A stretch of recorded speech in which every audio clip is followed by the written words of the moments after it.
we are starting. One of the things I want to bring up, since it is kind of becoming closer to winter time and everyone tends to go on vacation, a lot of people like to leave their tanks for, a couple weeks. And I know it's always one of those things where it can be stressful. What happens to your tank when you're gone? You get someone to take care of it, or they can overfeed it. There's all these kind of issues that come through people's heads, at least for me. So I've been kind of trying to figure out what all I'm going to do to get my tank prepped for while I'm set away. And I know one of the things I have, like I do have the Apex on, so at least I can check on it while I'm remote. And if you had the auto feeder and those type of stuffs can help. But the other thing's got make sure your auto top off's not going to route and all these different things. So kind of want to start today's stream off just kind of seeing what you guys do to prepare when you guys go away. Kind of some ideas what I have planned out, and we'll kind of go from there. So on the line, Terrence, Oral, and Dennis. So welcome, guys. And I will just add the link one more time if anyone else wants How's to it going, hop in. guys? Hey, Terrence.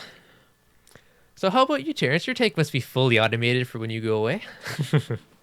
Yeah, I think it's sometimes too automated. I've got just about every gadget known to man on it. Actually, here's a good question for you. What's the longest you've left your tank for? The longest I've left my tank. Okay, so last year I was away in Italy or Italy and Europe in general for Hmm. almost 3 weeks. Nice. Ah, that's not too bad. No issues. Everything was fine. Pretty good. I mean, I have somebody who comes over once every 4 or 5 days, water the plants in the house, kind of checks on things, change the filter sock, you know, Yep. whatever needs kind of has to be done, but no real major issues. No, that's excellent to hear. I've had I normally feed frozen food and just give kind of pellets once in a while. When debating if I should be using just use the auto feed the whole time or try and get someone to come over and feed food regularly. But the other question too, filter socks. Worth taking it out or just let them in and when they get plugged, they plug. I'll see if I can I would browse. leave. I would leave them in. Yeah. So this year when I went on vacation for a week, I had a hiccup. So my big advice for anyone would be never ever make changes to your tank the week leading up to you leaving on vacation. Hmm. So I mean, this year it was unavoidable. So my Vectra failed the night before I went Oh on no. vacation. So I was in Home Depot. We were leaving to go to Atlantic City about 10 a.m. and 6 a.m. in the morning. I was in Home Depot buying plumbing to like plumb the new return pump. And I switched the return pump. I probably didn't even leave the PVC glue to glue fast enough. But so I'm running the Neptune Systems ATO. Mhm. So because the reef octopus is larger, I didn't kind of give enough space for the float valve to stay down. So, it kept switching off. So what happened is it wouldn't when that float switch is too high, water physically cannot get into the Mhm. Yeah, it shuts it off. That's a safety yeah, feature, Yep. right? it's a Yeah. safety feature. But so my tank, for a week didn't get topped off. Oh no. So I learned my lesson. In this case, I You didn't have couldn't a call a choice. friend and come over and dump some water in it? No, my brother-in-law was also out of town. So he's the only one who I kind of, trusted to kind of do anything with the tank. Um, so I was straight out of luck that week. So I came back and the tank was in shambles. Well, not shambles, but the SPS died basically.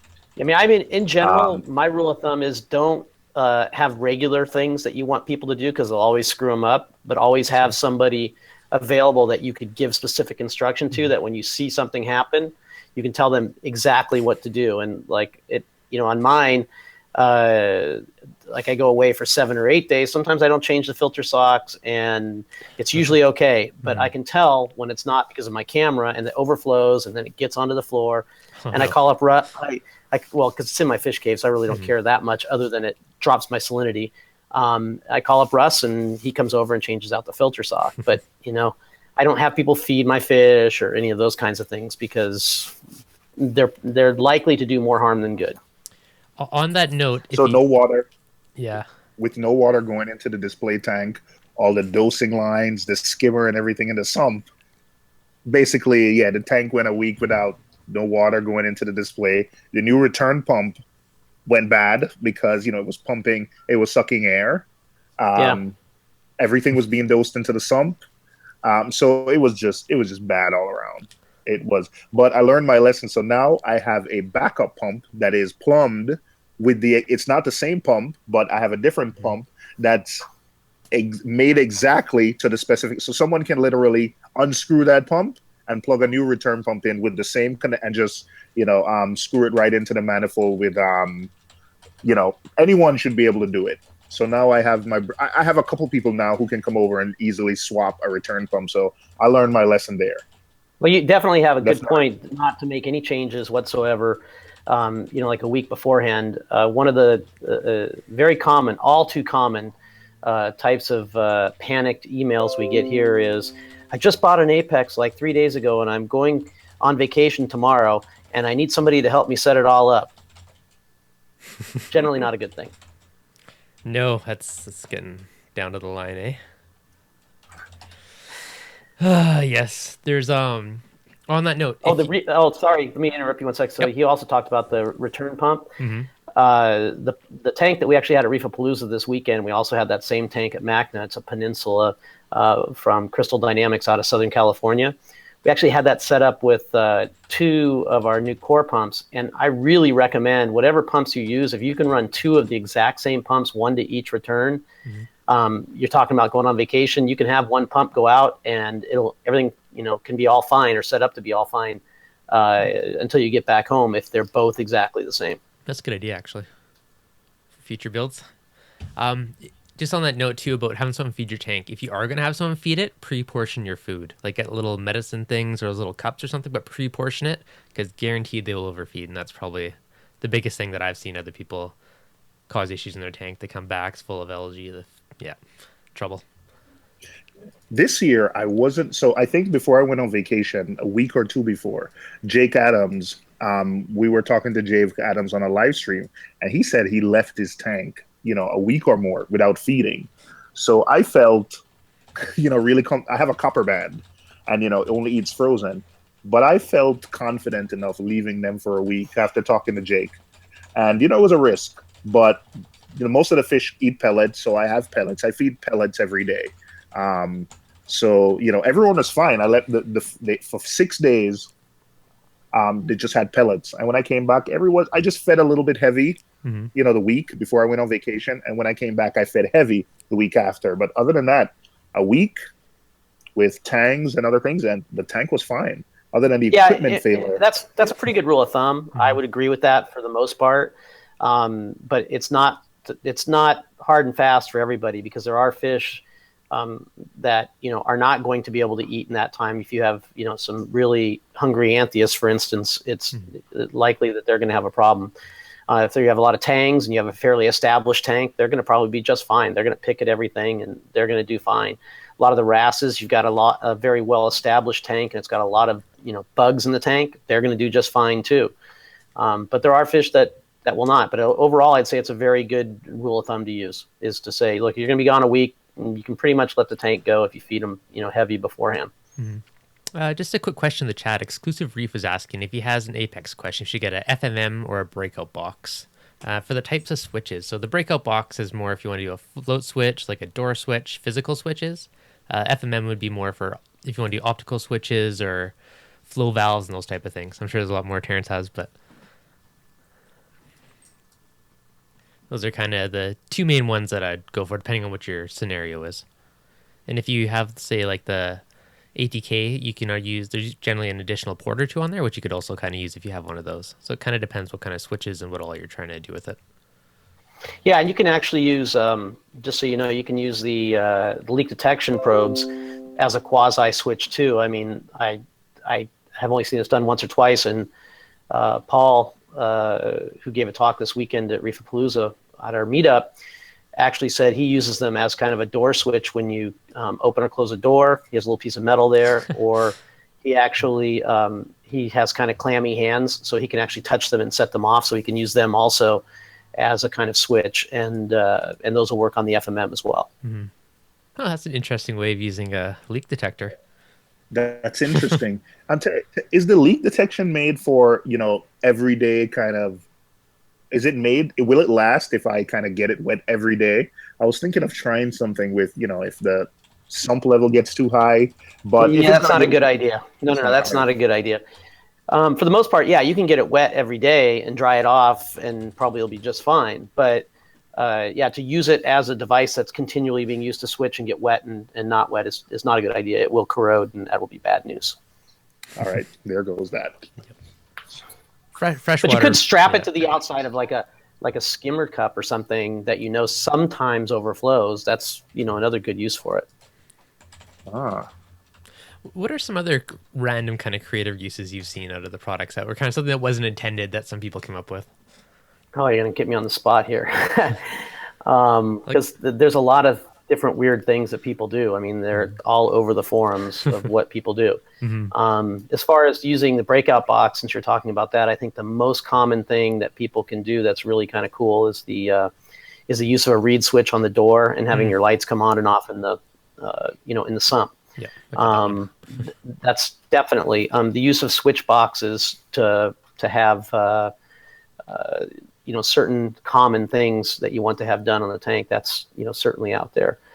But I'd have to think about it a little bit more to think about what kind of really kooky stuff people have done.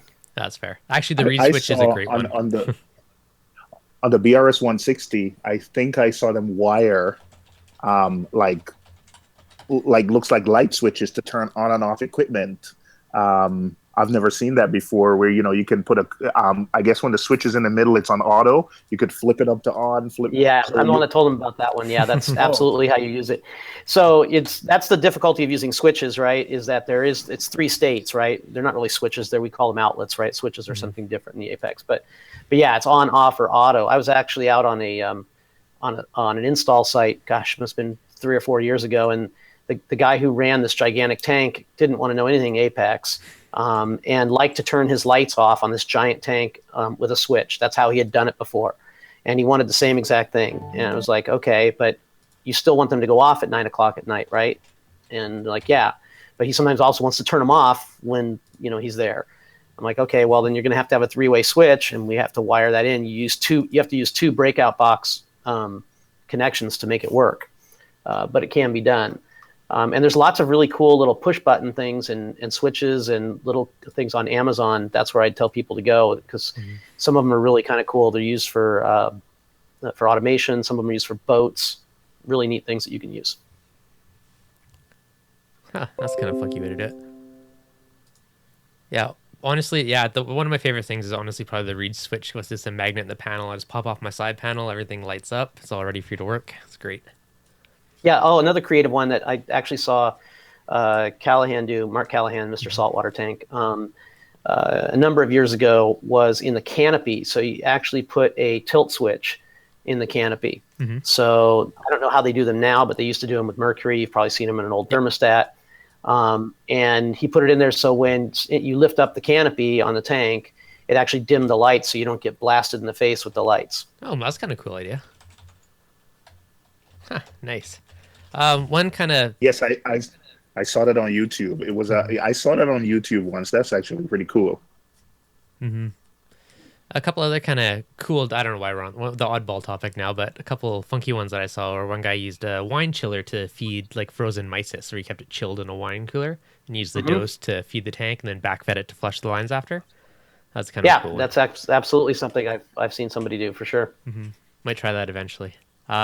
Currently, the one that I love is I have the AFS in my sump, so it drops in front of my return pump, so that you don't see it. It's completely hidden, and I have just a small little nano powder in there that circulates the water, so none of the pellets ever hit the ground. They keep them suspended until they get sucked in the pump. So we'll slowly just spit pellets in the tank over a few minutes until they all get sucked in. So it's been a good way to do that. Sometimes I've seen done easier than that is to use a funnel and have a funnel mounted so that it drops them right in front of the intake. And other people use the AFS sitting on top of their canopy, and then they put the funnel that goes all the way down to to the water line, and then it dumps them in, and it goes right into below the water level. So nothing floats on the top, and it just goes right down to whatever level they want in the tank. I did actually try the funnel for a while, but it worked for a while, but eventually got kind of funky where they wouldn't all sink, and I don't know, got a little funky in there. So I took that out, and I tried putting a water line into the top of the funnel so it'd spiral around it and push it down, which worked well, but it was kind of bulky. So this is what I've finally settled on. It's been working Yeah, pretty for well. sure. Mm-hmm. Steve in the chat is saying using float valve for low water and ATO. Mm-hmm. So I actually got an extra optical sensor, and I'm using that to let me know when my ATO container is about 10%, so I know to refill it. Because now, I'm on the Triton method. I don't do many water changes, so I the only time I break out the RODI system is to refill the ATO. And I got an extra float switch to kind of let me know when my skimmer cup is full, but I got a new skimmer and I'm kind of hesitant to drill a hole in the Vertex skimmer cup. So I'm reconsidering. I have everything. I have the float switch and everything, but I'm really reconsidering. I don't want to have to. I thought it would fit right into one of the holes on top, Mm-hmm. but it didn't fit. So I'm still thinking on that one. You could But probably once a skimmer cup is filled, Mm-hmm. yeah, it would be nice to get notified that, hey, your skimmer cup needs emptying. It might trigger a little early, which might be okay, but you could probably just poke the wires through the hole and a little dab of hot glue or something to hold it on the top and side. If you don't want to drill, it might be a bit of a workaround for you. Mm-hmm. Yeah, I have the flow monitoring kit, Mm-hmm. and I have the ATO. You're my favorite customer. Yeah. So I have a couple extra sensors on the FMM modules that I'm kind of thinking of. Hey, what can I do? Mm-hmm. So I have a couple extra optical sensors that I use my some BRS points to get. So I'm thinking of creative ways, like what can I do? Nice. So the biggest I'm still thinking, just for the extra flow sensor, same thing with the extra port. The one I was thinking about doing is just putting a flow sensor on the emergency drain so you get a notification for it. But yeah, I asked Terrence directly. I think it was at Reefapalooza, New York, and he told me, Terrence, that wasn't a good idea to put the flow monitor on the drain into the sump. I don't remember that specifically, but you can put a flow monitor on the drain. The only thing you need to be concerned about is obviously if it were to get gummed up with something, or it would slow it down so much that it wouldn't be able to, because it's going to take away about 5%, of the flow rate on the drain. And so that's the only reason I'd say not to do it. Okay. It's definitely, you may get false alarms. Depends on how your drain system works also. And the other thing too is, depending on the person that I may be talking to, I may or may not tell them to do something if I don't know their capability as well. Okay. Actually, Kay, better question on that. Would it be better to put it on? So, like, I have a bean animal, so I have the full siphon, which is the gate valve. Then I have the open channel, or the open siphon, where it still gets the air, but it closes and will turn to full siphon. And then there's an emergency standpipe. So it'd be better to put on the emergency that never gets used. Yeah, that's what I would probably put it on. Is that one? In fact, if you know that one always stays dry, don't even put a flow sensor, or save yourself some money and just put an optical sensor in the emergency drain, and it's going to get wet, and it just depends. I mean, I certainly could fashion something on my emergency. I run kind of a bean animal thing, except I only run 2 drains, right? I got an emergency that gets a slow drip down it, and it trickles into my sump, and I could rig something like an optical sensor on something where it comes in like at a 45-degree angle, and if that thing starts to flow 2 inches from it, it would get wet, and I could probably stick one on there instead of using a flow monitor. That's true. That's an easier way to do it. The wheels are turning. It's getting more wires turned for myself. Actually, quick question. With the optical sensors and the FMM, is it just the standard TRS kind of cable if you want to extend the wires on it?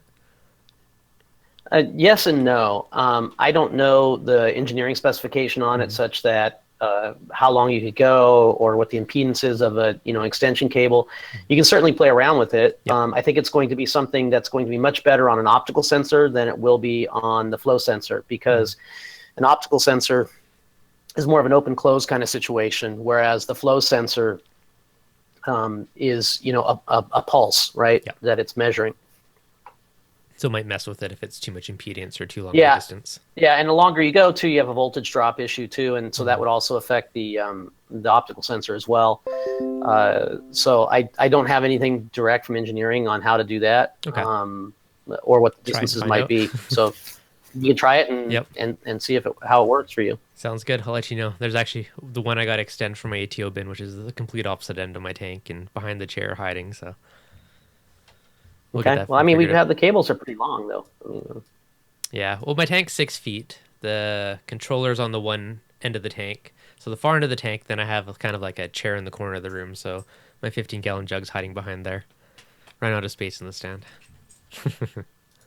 yeah, I sometimes forget how nice it is to have a giant room to have all my stuff in and play fish. Oh, I wish one day, one day, one day. You'll have to give us a tour of your fish room one day. I'd actually have to clean it up first. I'd have to have my buddy Brian from Tenji come over, who's promised to help me clean up all the wiring stuff, because I'm not the best wire routing guy. Let's just say. I'm kind of Can't like be the worse than cobbler. mine.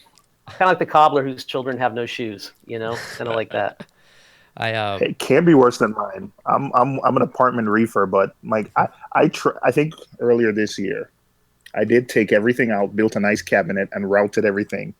But I change equipment and just test stuff all the time. That Yeah. eventually it just goes within 2 months. I have a picture when I did it, and then 2 months later. And in the 2 months, I think I changed like 2 or 3 pumps.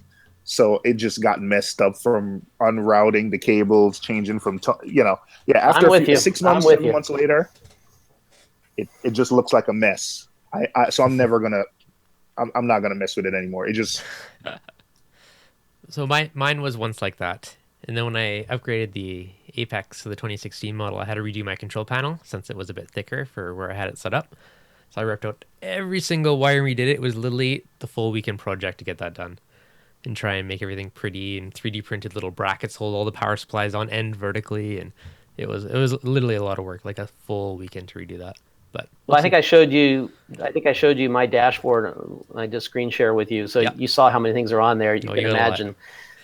It's on 2 floors and like 3 EB832s, and yeah, I mean, just tons of different modules and different things that I'm testing. And just like was said, as soon as I get everything the way I want it once, then all of a sudden I'm changing something out and testing something and playing around with something else, or bring something else home and test it for somebody.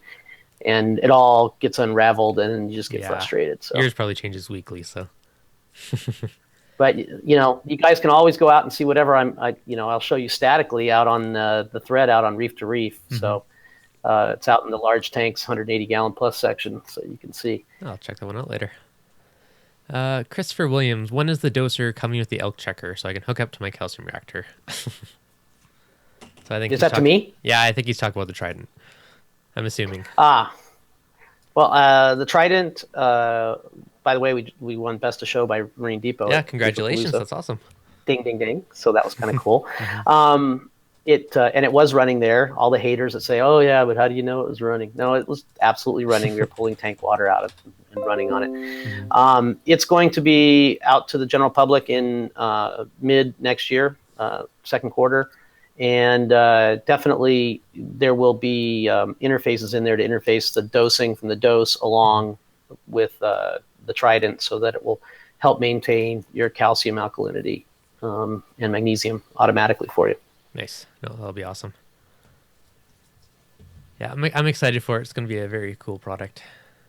And it's a lot of work, and there's some amazing Yep. technology in there. And in terms of creating that kind of feedback loop, it's somewhat of a dangerous thing, you can imagine. And so we will have a bunch of kind of historical safety features in there, so it looks to see what the normal usage in your reef is, and doesn't let you do more than what would seem logical. No, that's probably a very safe move, actually. I give you guys props, too, on testing all three, because almost every other monitor is only alkalinity, and you guys got calcium, magnesium, which is pretty cool.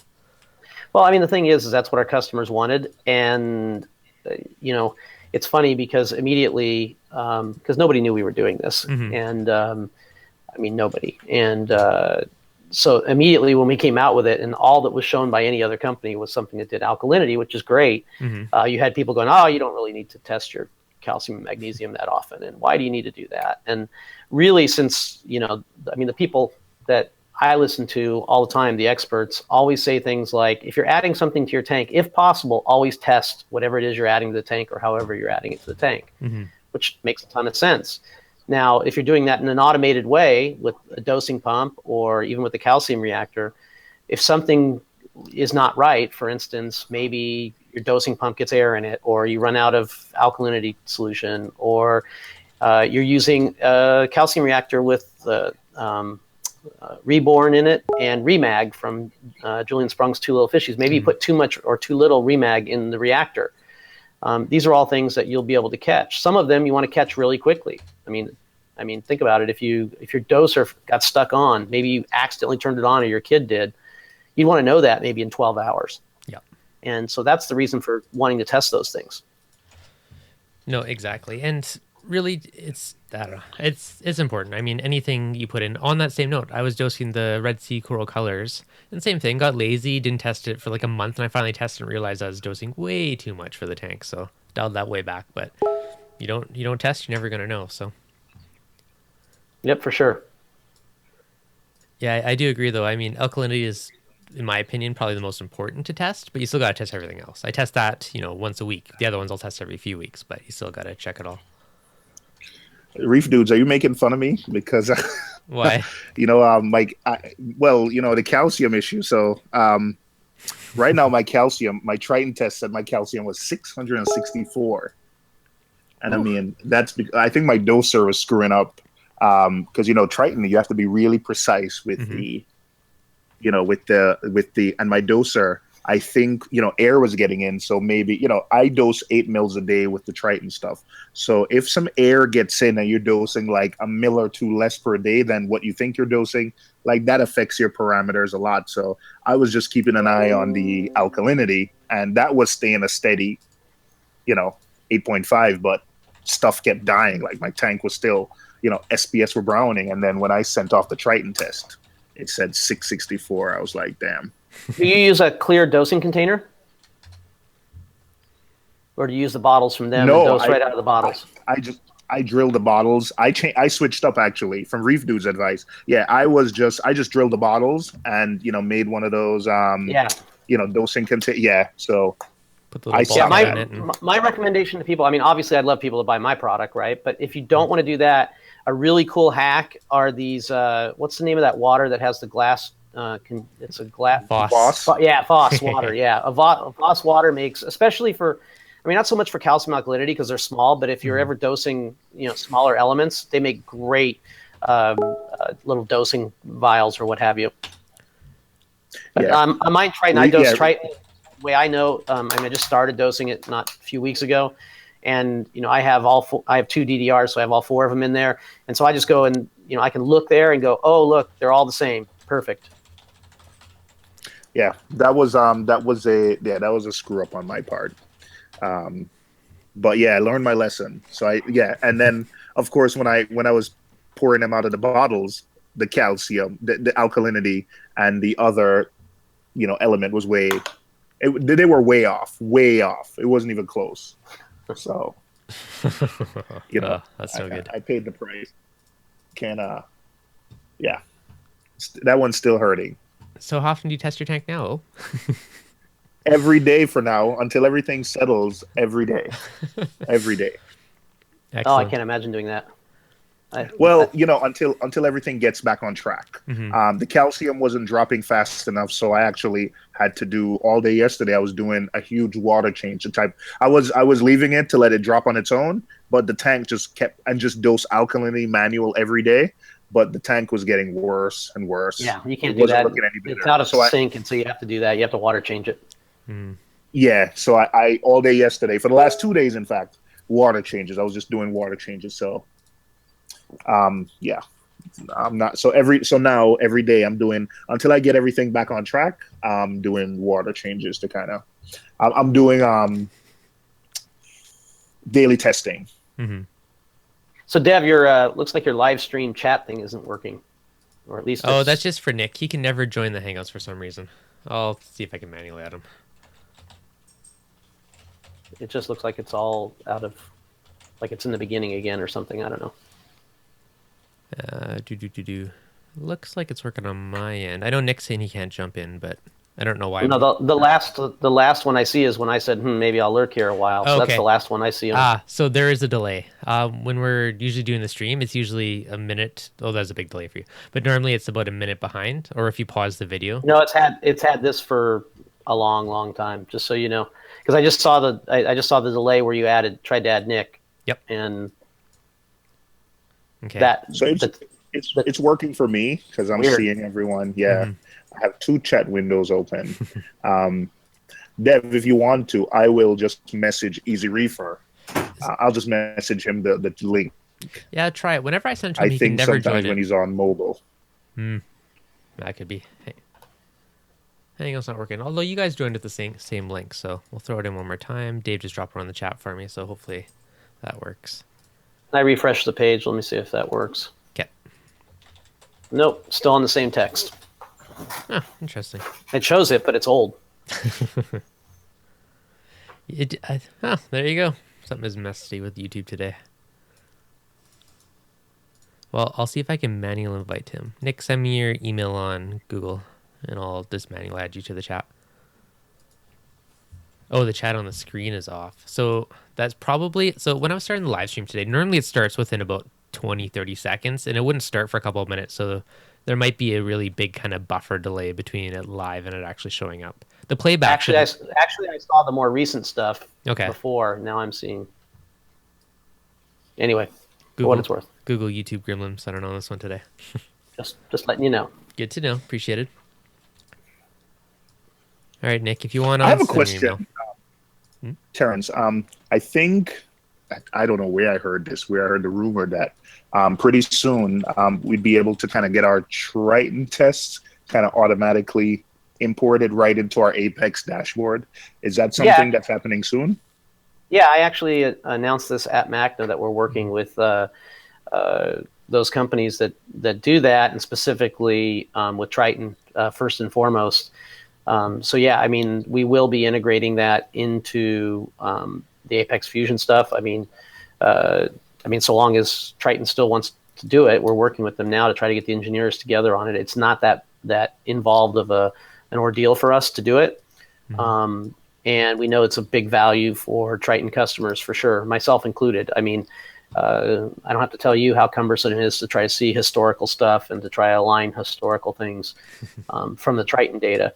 And pulling it into the Apex interface is only going to make that easier, both to compare things on the Triton test as well as compare stuff from the Triton test with things that you do on your Apex. No, it inspired me. I actually need to start logging my results in the Apex instead of a Google spreadsheet. Yeah, I mean, it's really easy from the app. If you use the app, it's so easy with just a couple of of buttons in the app, and the ones that are kind of a little bit more difficult are like things that we don't have the basics for. So like if you were doing millennium or whatever you pronounce it, then you'd have to actually type that one in, and it's probably best to do it with 2 letters because you have to type it the same every time, otherwise it'll create another entry. Okay, no, that's good to know. There's the one nice thing though is how it actually, you can put in whatever checker you're using and it will kind of save you the math and do it for you. Yeah, that was a great feature that we put in, I think, which is, that also with the HANA checker, with the HANA phosphorus checker that has that calculation that it has to do for the low range phosphorus checker, all of that. Nice. Yeah. I gotta say, like, that feature, it's funny. Now I can get my wife to test. So I'm on the streams, I'm always saying, like, that's probably the big, I'm a tech geek, but, without my Apex, I'd probably still be able to reef. But having an Apex has gotten the family so involved in like, my wife would never go under the cabinet and unplug something. Like, you never get hurted. She wouldn't want to do that.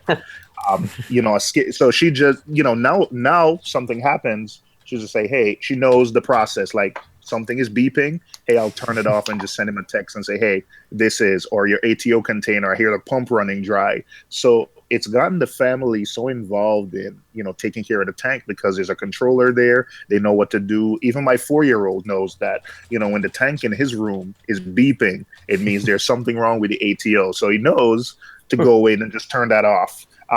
He's not, when I get home, he's not going to tell me that, he turned off the ATO, but at least he knows when he's hearing this beeping, he goes in there. He just goes to the computer, or he has the app on his iPod, and he just So for That's me, funny. that's a benefit of using an Apex. Like everyone is just involved in taking care of the tank because it's so easy. They know the interface. They pull So, it up. like in 4 years, what and, you're saying is I'm going to have him giving a presentation at the meetup at MACNA? Hey, you might. Make it happen. You might. MACNA this year at Vegas. Oh, I'm going to that one, actually. It's going to be good. Are you going, Vegas. You know what? I don't know. I just convinced my wife to go to Reefapalooza Orlando because it's sort of like a mini vacation next year. Mhm. So I don't know about Vegas. I might have to choose. I've never been to MACNA. Oh, Oh. man. Yeah, you got to go. I haven't been either, actually, so I'm excited it's in Vegas because it's actually cheap to get to, and it won't be bad at all to go, so. Yeah, I gotta. When is MACNA? Vegas? It's this year, let me look at my shirt. September 7th through the 9th. Oh, nice. September? Yes. Okay. All right. September 7th through the 9th, Las Vegas, Nevada. You know what? I don't You know. might as well that's go. when that's the first or second week of school for the kids. Perfect. So, They're in school. You're free to go. Exactly. not good. I'll have to see. That's going to be a tough one. I've never been to MACNA. I want to go. My wife definitely wants to go to Vegas, so maybe I can play on that. That's good, no doubt. Just buy your tickets to Vegas as a present on the same week. Exactly. All right. I apparently my wife is listening to the stream because I just got a knock on the door and I got a thumbs up. I didn't realize she listened to the streams, so All right. I hope I was saying good stuff. So You're in the good books. so you got a thumbs up. I got a tentative thumbs up, so that's good. Perfect. Okay. Well, you got to book it soon. Get the discounts, man. Yep. I'm going. You have to go too. I've talked to you 8 bazillion times, so we might as well go meet up. Hey, if you do go, make sure you tell the guys from Asna that Terrence was the one that got you to go. Okay, give me a little, Right. a Little little plug. props there. Sounds good. Yeah, make sure Rob or somebody else there knows. We'll spread the good word. But yeah, no, I think it'll be a lot of fun. I've wanted to go in for a few years, but it's always just, I'm in Canada, so it's a little more of a plane tickets and ordeals to get there. So Vegas is cheap and easy. It's a whole process. Yeah, that's true. You didn't even catch that, did you? No, I was over my head. Process. Yeah, still lost. Well, that's what you guys call it. It's process. Oh, yeah. I don't know. Okay, do I say anything different in, linguistically that you notice or pick up? Yeah. Do I? Okay, I'm just curious. Yeah, a boot. Do I do it that? You say a I don't bunch say a of boot. A I think boot? that sounds weird. I say about. About. About. You say about. About. You're not as your about is not as pronounced as, let's say, Farm Boy Reef, but Yeah. it's still there. Okay, it's good to know. And the A, but yeah, even Steve is making fun of you in the chat with A, but it's all right. I'm curious if I It's all actually say about that. the process, eh? Yeah. Out. No, I say out. I think out. I don't know. Out. Out. That's interesting. I don't know. If you go out east, that's where you get the really thick accents. I mean, I'm on the West Coast. I'm like a couple hours from Seattle, so I don't think it's too much of a difference, but still interesting to hear. I go to Toronto. Pretty often, and I don't hear. You don't hear it in Toronto. Toronto. No, I don't. I don't at all. I expect everyone to do the aboot and the A. I don't hear it. I really don't. No, you have to be like near Fargo country. Yep.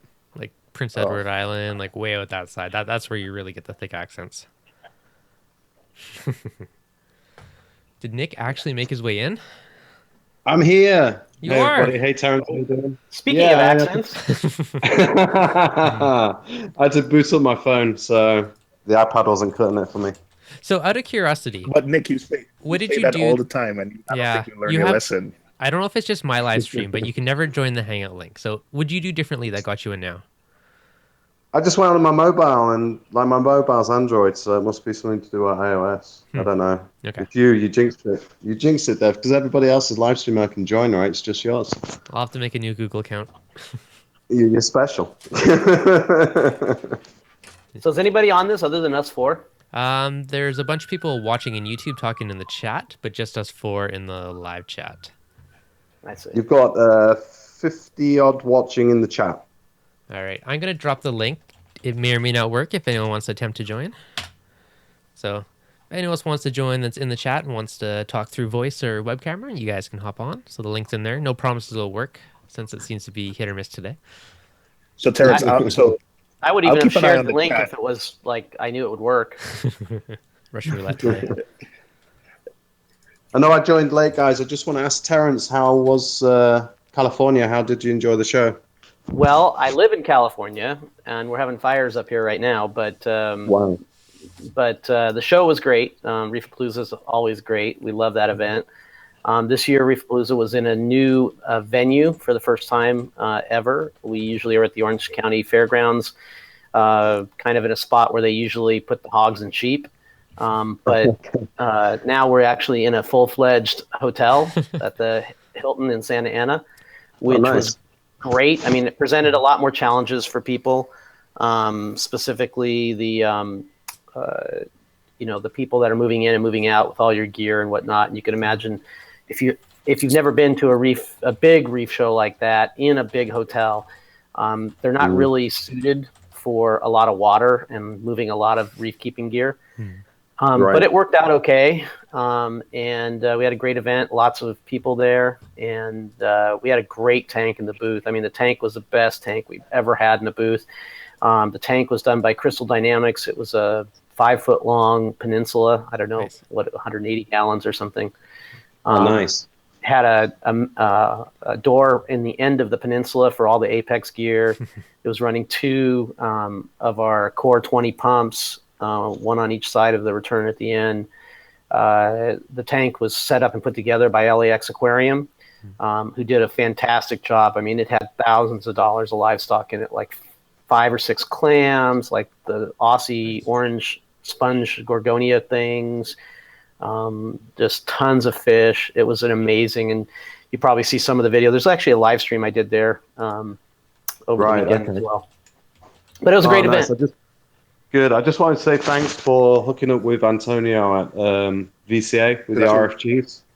I saw you sent me a picture where he shared with you guys, so I hope you found that product interesting. Yeah, actually, I picked up 2 of them. He gave me 2 of them to take home and put on the Fugazi 425, and I actually posted a link to the video on it on my build thread out there on Reef to Reef. If you go to the 180-gallon section, there's one that says Gilroy, all Apex all the time or something like that. Nice. And so he has them in 1-inchers. So right now I've got kind of a step down to 3/4 inch or something on my returns. So I'll yank that out of the. I have Sea Swirls, and I'll put these on the Sea Swirl. Oh, cool. What did you think to the demo tank with him using the Apex flow monitor? Was it a good application of the product? Oh yeah, I think it was totally cool. They could show it right there front and center, how much flow they were getting. They were using air bubbles to kind of show how the device mixes up the flow and whatnot. It's really a cool little device. We'll see kind of how it works long term as it gets filled up with crud or anything like that. But definitely a really neat device, and you can see how it worked. No moving parts, and it's swirling the water around in the tank. Huh. Yeah, I mean, I've been running mine for a few months now, and literally my tank's pretty new, so I did get a bit of, like diatom algae stuff on it. So literally all I do is unclick it, rinse it under the tap, shake it off, and pop it back on. So, even if you do need to kind of do a bit of maintenance on it, it's really straightforward, really. Well, we'll see. I mean, I don't get into my tank that much, so if it comes from me doing that, it's probably not going to be a good thing because it'll just not get done. Because I literally do not stick my hands in the display much at all. Just because, not because I think it's bad to do so. It's just I don't really need to, and also my canopies are a little heavy, but. Maybe if you got some snails in there, they'll sort it out for you. Yeah. Go take it for a ride. There, Marine Dream is saying best tank at the show for sure. Oh, cool. Yeah, cool. I'm glad to hear from somebody out there. It definitely, when you split the booth down the middle with a peninsula tank and people can see it from both directions coming down the aisle, it really catches attention. Oh, I love it. I love peninsulas. I think it's the best way to go. You get so much more experience with the reef tank. Yeah, there's no doubt, and it's one of the reasons why I like that, and I don't like putting anything on the outside glass of my aquarium too. Like pumps and stuff like that, because I want to see down the reef. Right, it's such a great view. In my house, I've got you really can walk up to my tank from either side of my tank from a long ways away. You can see it, nice. And it just gives you a completely different perspective when you're looking 8 feet down a tank. Oh, I really love the one thing if I ever do a new tank would be to go wider, because half the time I love just staring down the end and seeing that 5.5, 6 feet down there. I love that view of it. So, but mine's against the wall now, but I built as a peninsula, so eventually it's going to replace the banister at the top of the stairs, and you'll be able to see it from both sides, which will be nice. Well, that's nice. The only downside there is it's more to clean, right? Yeah, it's going to be a pain to clean the side over the stairs. I gotta figure out something for that, but I need a little automated glass cleaner. I'll tell you though, I love that flipper magnet thing. Yep. There's probably no other product on my tank that I love more than that little thing. I don't think it gets nearly enough love out there in the industry. I don't even know the guys. I'm not trying to plug it for any reason other than I can do my tank's 96 by 32 by 32, right? And I can do that all three sides of that tank in under 5 minutes. You got the Max? With that scraper. Yeah, the Max one. Yeah, I have the same one. My hands down my favorite cleaner. I even got the little baby one in my sump to clean my little frag section. Oh, I don't know, guys. Like, I've got the flipper, but I'll tell you what, I'm a big fan of the Tunzi Care Magnet as well. I'll be honest. Yeah, I've heard good things about that. Care Magnet. Yeah, I've heard good things about that one too. I haven't really tried it, so I can't say one way or the other. I guess if you want to have the polishing section, on the back side, which I don't necessarily use. My friend Brad Seifus out in Utah uses both sides of the magnet. Then I can see the advantage there. But yeah, I've heard good things about the Tunza one as well. I have never used the scrubby side in my life. I've only used the razor blade, and I have 0 scratches. My theory is that if you use the scrubby side, it's highly more likely for a snail or a piece of sand or something to get stuck between and scratch your glass. Or if you do I agree. The razor, you have the blade and 2 little nubs. That's it touching it. So it's safe, in my opinion. I have both of those cleaners. I think the flipper gets the edge for me because it's easier to get on the other side of the tank. While the Tunzi Care Magnet, especially if you have the stronger versions, it's a little bit harder to get, to release from one side. It's sort of like you have to play this game where you release it and then try to catch it on the other side, while the flipper is really easy. You bring it up to the edge, you put it on the other side, and it, hops over. So that's the only thing about the Tunzi. If there's a way to kind of get it, it's almost like trial and error to get it, to cross from one side of the tank to the next. But the flipper, I agree. I agree with that. Yeah, the flipper wins. I actually, I'm not. Maybe it's me, but I actually have a scratch or two when I'm trying to get it on the other side. Maybe but I just have a stronger version that I need. But flipper also wins for me. How thick's your tank? Yeah. Oh, how thick is your glass? Mine is 3/4 inch. 3/4. Yeah. That's the other thing too that as another product, a magnetic product that I don't know, maybe you guys know one that's good. I'm looking for two things: a small frag rack that'll go and actually work on 3/4 inch, and then one of those little shelf things that I can put along the back with magnets that'll work on 3/4 inch. And I don't think they exist, to be honest. But the one I know about, Terrence, which you'll be able to get over, is the alternative reef shelf. We distributed those for a while in the UK, and those are pretty good. The magnets are pretty strong. So I'd say if you have a look at the alternative reef, it's more of a shelf rock that has one of those holes in it for frags to put in. And it'll work on 3/4 inch glass? Yeah, I had it on a 3/4 inch tank. Okay, I'll take a look for it. Good to know. Yeah, it's the alternative reef frag shelf, I think they call it. Nice. Yeah, because I have, I have a lot of back glass area because I have a very minimalist rockscape, and there's some nice kind of white space areas, if you will, that I'd like to put a couple of racks in the back, throw a couple of whatever out. Oh, cut out a bit there. For the once every 6 months you go in your tank? Yes. That's good. To be honest, though, I'm sure your tank's happier because you're not messing with it constantly. I believe that's the case. I think it is better for the most part. I'm terrible. My hands are in there daily. It's probably because I work from home. But yeah, it's all about stability. And the more you mess with it, probably the more you annoy the tank. Hey, one quickly. I think someone has YouTube running in the background, so I'm hearing an echo. Not me. Not me. Is it Salt Empire Corals? Yeah, Salt Empire, just check, and if you have YouTube open in another tab, just make sure you either mute it or close it. Or mute yourself, that works too. Hey, Terence, I've got a question for you. Obviously, I'm in the UK. I'm just wondering why we never got the Neptune or the Apex Junior over here. The main reason for that is because obviously you're on a different voltage standard. And on top of that, you have a different outlet standard. And on top of that, that's a very low-cost product with a very small market. And so the numbers just don't work. Because I always figured, see, with the UK, we have a different market to the US. And I think for the first about 3 to 4 months, I was the top seller of the Apex when it was first launched with the original distributor. And I had so many people asking about the Junior because I think because of the costs, you know, we get it for over here. I think it would have been a nice product to have as a step into the aquarium controllers for a lot of people over here. I don't disagree with you. I don't disagree with you, but do you think you could sell 8,000 of them? No, ain't going to happen.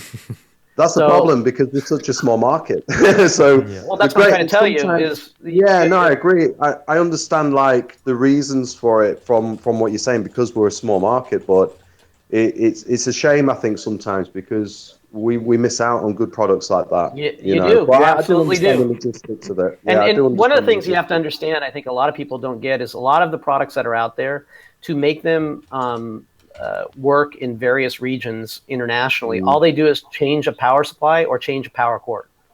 And with the Apex Energy Bar or the Apex Junior, for instance, it's just not the case. You have electricity you got to control. You have standards that you have to meet. On top of that, you have different outlets that don't fit in the same holes as if through every country. If you look at a Schuko outlet from the EU, or you look at an outlet from the UK, or you look at an outlet from Australia, the actual form factor of the outlet is so completely different that you can't just put a different outlet in there. I mean, they even have different solder tabs on them, everything. Yeah. Right. So it's an incredible amount of work. It takes years for us to recover the engineering costs on developing a new one of these, just for the United States, let alone, overseas.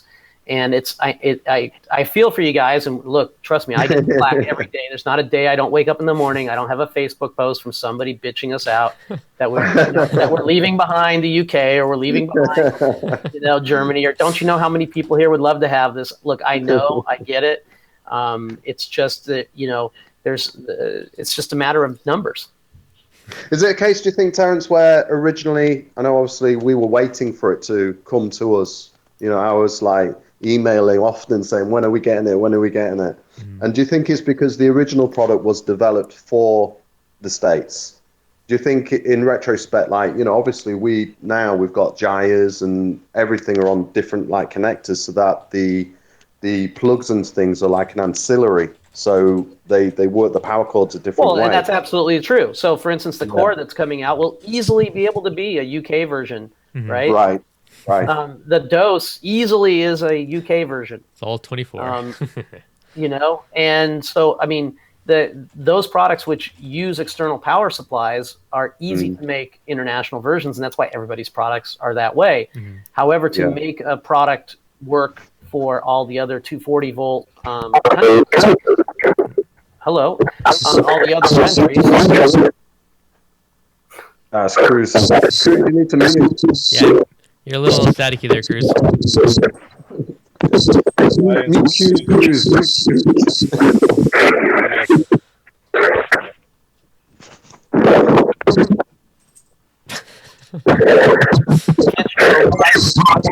Hey.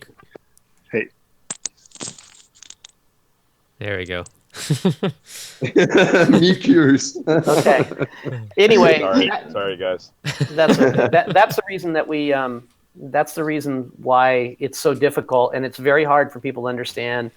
And I get that, I understand it, Terence. I'm just disappointed. Just because you're in the UK?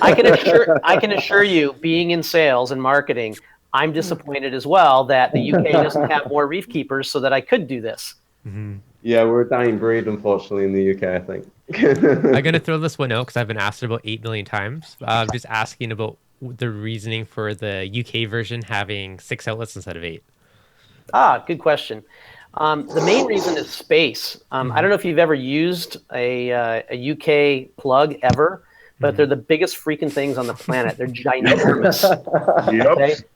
They're gigantic. You could power, seriously, you could power like 12 microwaves on one of those outlets. They're ridiculously big. And for the most part, that's true across the board with all 240 volt types of systems. Even the Schuko plugs are quite large. So for us to do 8 on there would have meant that we would have had to make the thing that much bigger, and we just chose to do 6 because of that, mainly because of physical size. Fits the already form factor. Okay, that's kind of thought. Yeah, it's good to know. in retrospect, you know, now with some of the feedback from a lot of people saying, look, some of the other controllers out there have these gigantic, bars as well, and Nick would know also that even just power strips in the UK, sometimes they're huge. Literally just gigantic things. And so while our impression was, why would we build something that big? It's just way too big. The local people are like, yeah, we're kind of used to it. I never thought about a UK power strip. Man, that must be gigantic. They are. Have to Google image one now. Yeah, that's exactly what I'm doing. Oh, man. Oh, come on, Seymour. You don't really care. Okay, those you're are interested, huge. but you don't really care. Even a 4 or 5 element one looks massive. Whew. All right, point understood. I feel for you guys. Mm-hmm.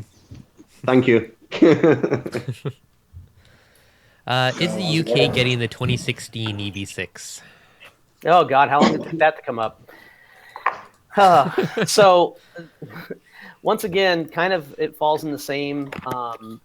The answer aligns really well with the Apex Junior question, which is the market size to do a completely new energy bar dictates a lot. So in the United States, we're able to have created the new energy bar here because the market is many times bigger. Order of magnitude or more bigger than it is in the UK. And in 240 volt systems in general. And if we had to create a new one for the 240 volt, we would also have a situation where we'd have to build it all with different outlets again, like everything else. And so there's a ton of engineering that goes into this to make it happen. Then we also have the power supply change. We have the power supply that goes inside the energy bar. There's just a ton of engineering. And it's not to say we won't ever do one. But there is no date that we will do one by, or we think we're going to do one by. We never made a real official statement on it. It's really driven by the cost of engineering and the size of the market. Mm-hmm. If you need a beta tester for that, Terence. A beta tester? Yeah, I'm sure. Yes. We have to go through the process first in order to get the beta tester. Wait, what's a beta tester? You beat up the testers. Oh, gotcha. Oh, Nick, it looks like we're outvoted here today. I just wondering whether Terence will grant me a license so I can make third-party products, and then we'll do our own power supplies. Yeah. Trust me, once you get into it, you'll realize what a mistake you've made. Well, why don't you guys just keep the adapters and actually just reduce it down to the 110 volt? You know what I'm saying? Still utilize the 110 pumps and so on and so forth. Just use like a voltage up converter for the full energy bar. How does GHL pull it you off? just have a voltage reducer or a converter, from 220 to 110. It'd work as long as all their equipment is also 110. Absolutely. Well, but, that's how it works already over a lot of stuff. Nick, you and I talked about that at one point in time. Get the Apex put the adapter on there and then run American equipment on Sure, you guys can run your own step-down transformer and run anything you want at 110. You're free to do that. We're not going to like build a step-down transformer into an Apex in order to make it good. If we do it, we do it the right way. Well, I mean, wouldn't you have a recommendation on the freaking amperage to make sure that you're not burning it up? I don't understand what you're asking. I mean, okay, when you do the step-down transformer, you're pulling, you're obviously there's waste, such as, you get a little bit more heat generated out of the freaking step-down. Yeah. So, I mean, does Apex have a conversion, step-down transformer? Yeah, we're not going to make a recommendation for a step-down because, it's not really a supported, method for us, and we're not going to say it's a supported way of running the Apex. Like a liability. Because, if you even have a one of those, with the Energy Bar 8 and you're running it over there, it's not even a supported product in that particular market. There was another question right about the same time as that. What was it? Okay. But yeah, I mean, as long as someone did have their own US plug all their equipment, I mean, there's no reason they couldn't do it as long as they had the right transformer and stuff. But I know. I know what the question was. Absolutely. I mean, I charge my freaking electric shaver on there, over there in over there in England. Sure. The question that was asked was actually, well, how is it that a competitor like GHL can do it? Well, if you design for the market that you're in, let's say 240 volt over there, and then somebody says, look, I can give you access to 5 times the market if you design one for 110, then it seems pretty attractive to want to go ahead and do that. So if we were doing the Energy Bar 832 here and somebody said, hey, you can sell 5 times that many in Germany, I can assure you that we would be having a new Energy Bar for Germany. It really is an engineering cost and economics issue is all it is. Mm-hmm. Makes sense.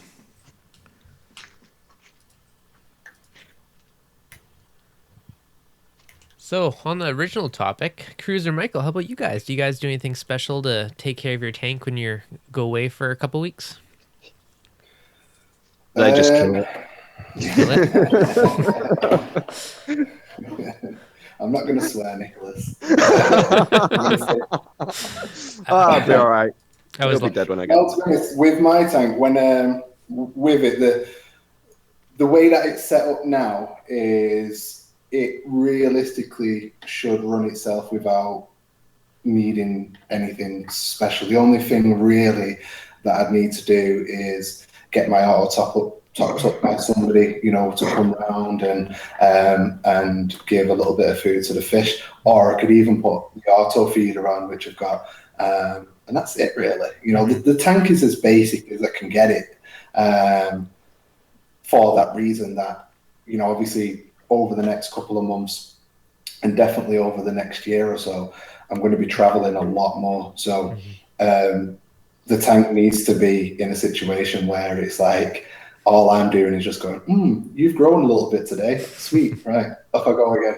And that's it. I don't really want to have much involvement with my tank if I can help it, because I want to watch it rather than tweak with it. You know what I mean? And as it is at the moment, that's exactly what it's doing. I don't have to really mess. The doser's doing its thing, the refusion's doing its thing, and the light's doing their thing, and I give them a bit of food. Job done. Fair enough. I'm thinking actually the auto top-off reservoir is probably one of the biggest ones for most people, to make sure you have one that's large enough to hold it for that couple of weeks. I know mine. Well, what a friend of mine did was he's got like a fixed auto top-up, one that you can't put I've got the smart ATO, which goes into whatever you want, but he's got one of those, is it refloat, which is like a fixed unit. Yeah. So it only has like 20 liters, so it only lasts a couple of days, but he was away for a week. So what he did was, what was it? He borrowed mine. He borrowed my ATO and then just got a big, massive container, like a massive water container. I think it was like 150 liters, and just threw it in that. So I said to him, why don't you just have something like that all the time? I got a 30-gallon brute jug I'm going to drag out there and throw that beside the tank, which will hopefully do it. I was thinking I might though actually pick up a solenoid valve and after like say once a week turn on for an hour just to top it off if it needs to. But that's kind of there's already a flow valve in it, but it's kind of like a extra safety just in case. Here at my office, we have a Red Sea. One of the guys has a Red Sea here, and it's got that tiny little ATO reservoir inside it. So he actually uses our ATK to top off the top-off container inside inside the Red Sea. Because it's pretty useless. I mean, let's face it. I mean, like that 2 thing days. is like, it's like 2 days worth of water, maybe, depending on where you live. You live in Arizona or Utah, and it's like barely a day, probably. So I have one of those. I have one of. Yeah, I have one of those tanks, and I don't know. I just took. I used one of those Red Sea tanks. I just made a refugium out of that little useless top off because here in New York in the summer I get a day and a half out of that ATO. So I just used the ATK as my ATO and just used that little useless top off thing as a refugium. It's all it's worthless. It's funny because when I first saw those tanks I think I was over at SIPS in China, and I saw those tanks. I loved them, and I went down underneath there and I looked at it and I said, "Oh, this is a great little sump. What's that tiny little compartment for?" And he said, "That's for the top up," in his British accent. Yeah.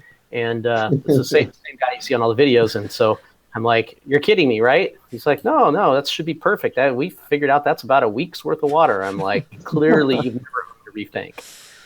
Well, in the videos they made on YouTube, they said 2 to 3 days. So I don't know. I guess that's they figured out after that. Yeah, that's after they. To be honest, with my tank, because I've got glass sliders across the top, and I've got like a bit like an acrylic sheet across my sump. It's not fully covering my sump, but a big portion of it's covered with the sheet, and the amount of evaporation has just like gone down so much. I use 25 litres of RO top-up water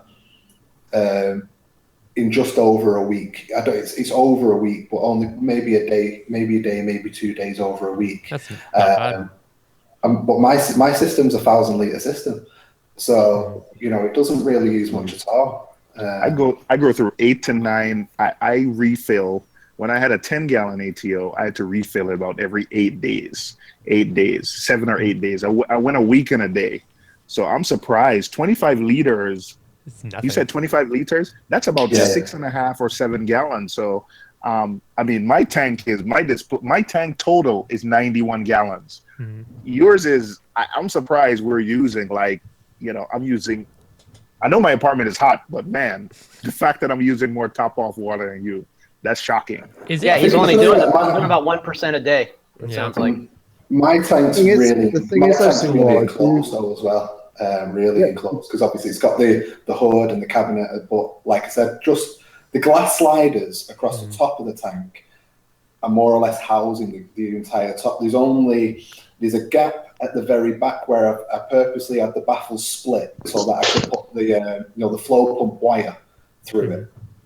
And there's a hole down the other end so that I could run a return pipe to the other, because it's peninsular, to the other end so that I could have, sort of like 2 flow returns to get the water coming from both sides. And that's the only real holes from the top of the tank. So there's not really much for evaporation for it to go. It's pretty unique to have it run really well like that with with the limited gas exchange for sure. But that's great that you can get it like that. Hey guys, I got to tell you, I can take 1 or 2 more questions if you want them from me. Otherwise, I got to bail out of here. I've got a quick one for you, Terence. Sure. The flow monitor. Yes. With the flow monitor, can you, when we're on the discussion of going on vacation and leaving the tanks, obviously almost like a catastrophic failure is if your return pump goes down. So if I was to set up the Apex on my system, could I do it so that I can get feedback from the flow monitor so that I could put an ancillary redundancy in place for a return pump? So if the flow meter dropped off because my return pump failed, could I then get it to activate the secondary return pump to absolutely. Then kick in? You could absolutely do that. There's some plumbing challenges that you'd want to do to, to make it work. Maybe you would have on that secondary pump on it so you don't get flow back the other direction. There are various things that you can do to do that, but you can absolutely do that. And I mean, the one thing we don't want people doing though is to try to have the flow meter maintain your flow by amping up your flow rate on your pump. So if you start to get lower flow because of this or that, then all of a sudden it starts, running up, because that's a recipe for disaster. Right, because obviously with the business I do a lot of installs for companies and things like that, and it's always, that's the worry, is that the return pump fails, and unless you run just 2 return pumps continuously, there's really no kind of way of, having one fail and the other kick in. Yeah, I mean, so that's why I was wondering, if you could do that. So that's pretty useful. What I would do instead is I would run both of them all the time, and if you want, run the secondary one at a lower speed. And then, and then figure out programmatically what you're going to do when the other one either craps out or drops below a certain level. You turn it off or whatever it may be. Yeah. I would turn on emergency air pumps just to keep it oxygenated, as opposed to there's that as well. But it's just if you go away, or if we've got one of our installs and the flow stops, it's kind of like the power. It's like power cutting out over here. We're over here in Chicago, and I'd rather have, bubblers going to keep the oxygen levels higher. And a smaller pump on that ancillary, on that secondary backup system. Keep the sump and the DT separate at that point, because kind of like what Terrence was saying is it's a recipe for disaster. Yes, you can go ahead and tie in a second pump, but it's a plumbing nightmare. I mean, you have to have check valves all over the friggin' place. You have to make sure that it's singular direction, so on and so forth. So you're adding more and more mechanical. You can just have it on a separate ring. It's like that's exactly what I would say. We just have it on a separate ring, so it wasn't interfering independently. Yeah, I like I said, the one I ran at RAP, I ran 2 core pumps, and they went one went to each of the the returns, the end of the tank, and individually separate. And if you had a situation where one of them was, that you couldn't get enough flow for whatever reason, right, into the tank at a certain rate with both of them. Say both of them, you like to run both of them at 50%, right? And then one of them were to go out, then you could kick the other one up to say 80% to give yourself more flow to take care of, adding more flow through the tank or to compensate for what you need for the drains. At that point, you have a true redundancy system or a true redundant system. And it's also what I recommend for people like saying, oh, I want, I don't know why exactly, but they want more flow through their returns and through their sump and whatnot. Don't get a bigger pump, because you're really going to have to upsize all your plumbing anyway. Just get another pump and redo your plumbing so that you're running 1 inch, at least 1 inch or 1.25 inches, all the way through. And then you've got all the option you want in the world. You can go as fast as you want or as slow as you want, and it didn't really cost you that much more money. Yeah. Because I know one of the questions I've been asked was, well, it's great to have a flow monitor, because we were using the current ones. And they were saying, well, it's great to have a flow monitor, but okay, you get to know what your flow is, but then so what? But in this respect, you're actually using it as a detection method, and then to instigate a failsafe. Instigate failsafes, or obviously send you the alerts and whatnot. Okay. Any other questions? Because I got to roll, guys. If you have one, that's great. I got 5 minutes, but. Yeah, just the other quick note on that too. If you have the newer Apex, the 2016, I power monitor my pump. So if I have it in feed mode, then it will show that drop in power, and then I can trigger other stuff. So I use a turn off skimmers. Great point on that, Dev. Great point, because I have a case example on that I will mention, and then I'll get out of here. The Richard Back out of Florida, who's an online blogger and does videos and stuff for RAP and whatnot, he went to Macna. I think it was at Macna. And his Vectra actually went out while he was there. He had the new Apex, did not have his power monitoring set up correctly. And when he came back, I said, well, let me go take a look and see what happened. And I was actually able to go back into his power monitoring. And starting about 36 hours before it died, I was able to see certain blips in the power monitoring, both on the low side and on the high side, where the pump was clearly, something was not going right with the pump. It did that like 3 or 4 times, and then you could see where it flatlined, on that day that it flatlined, and then you could map all the other things too, like his oxygen level, or not oxygen, his ORP, his redox level, all of these things that were going on. It's really, really interesting use case, and I definitely will tell you guys both on your skimmer and on your return pump to do that power monitoring. Yeah, that's a good call. I Right. know what I'm doing tonight now. Yeah. Put in actual alerts for it rather than just triggering stuff.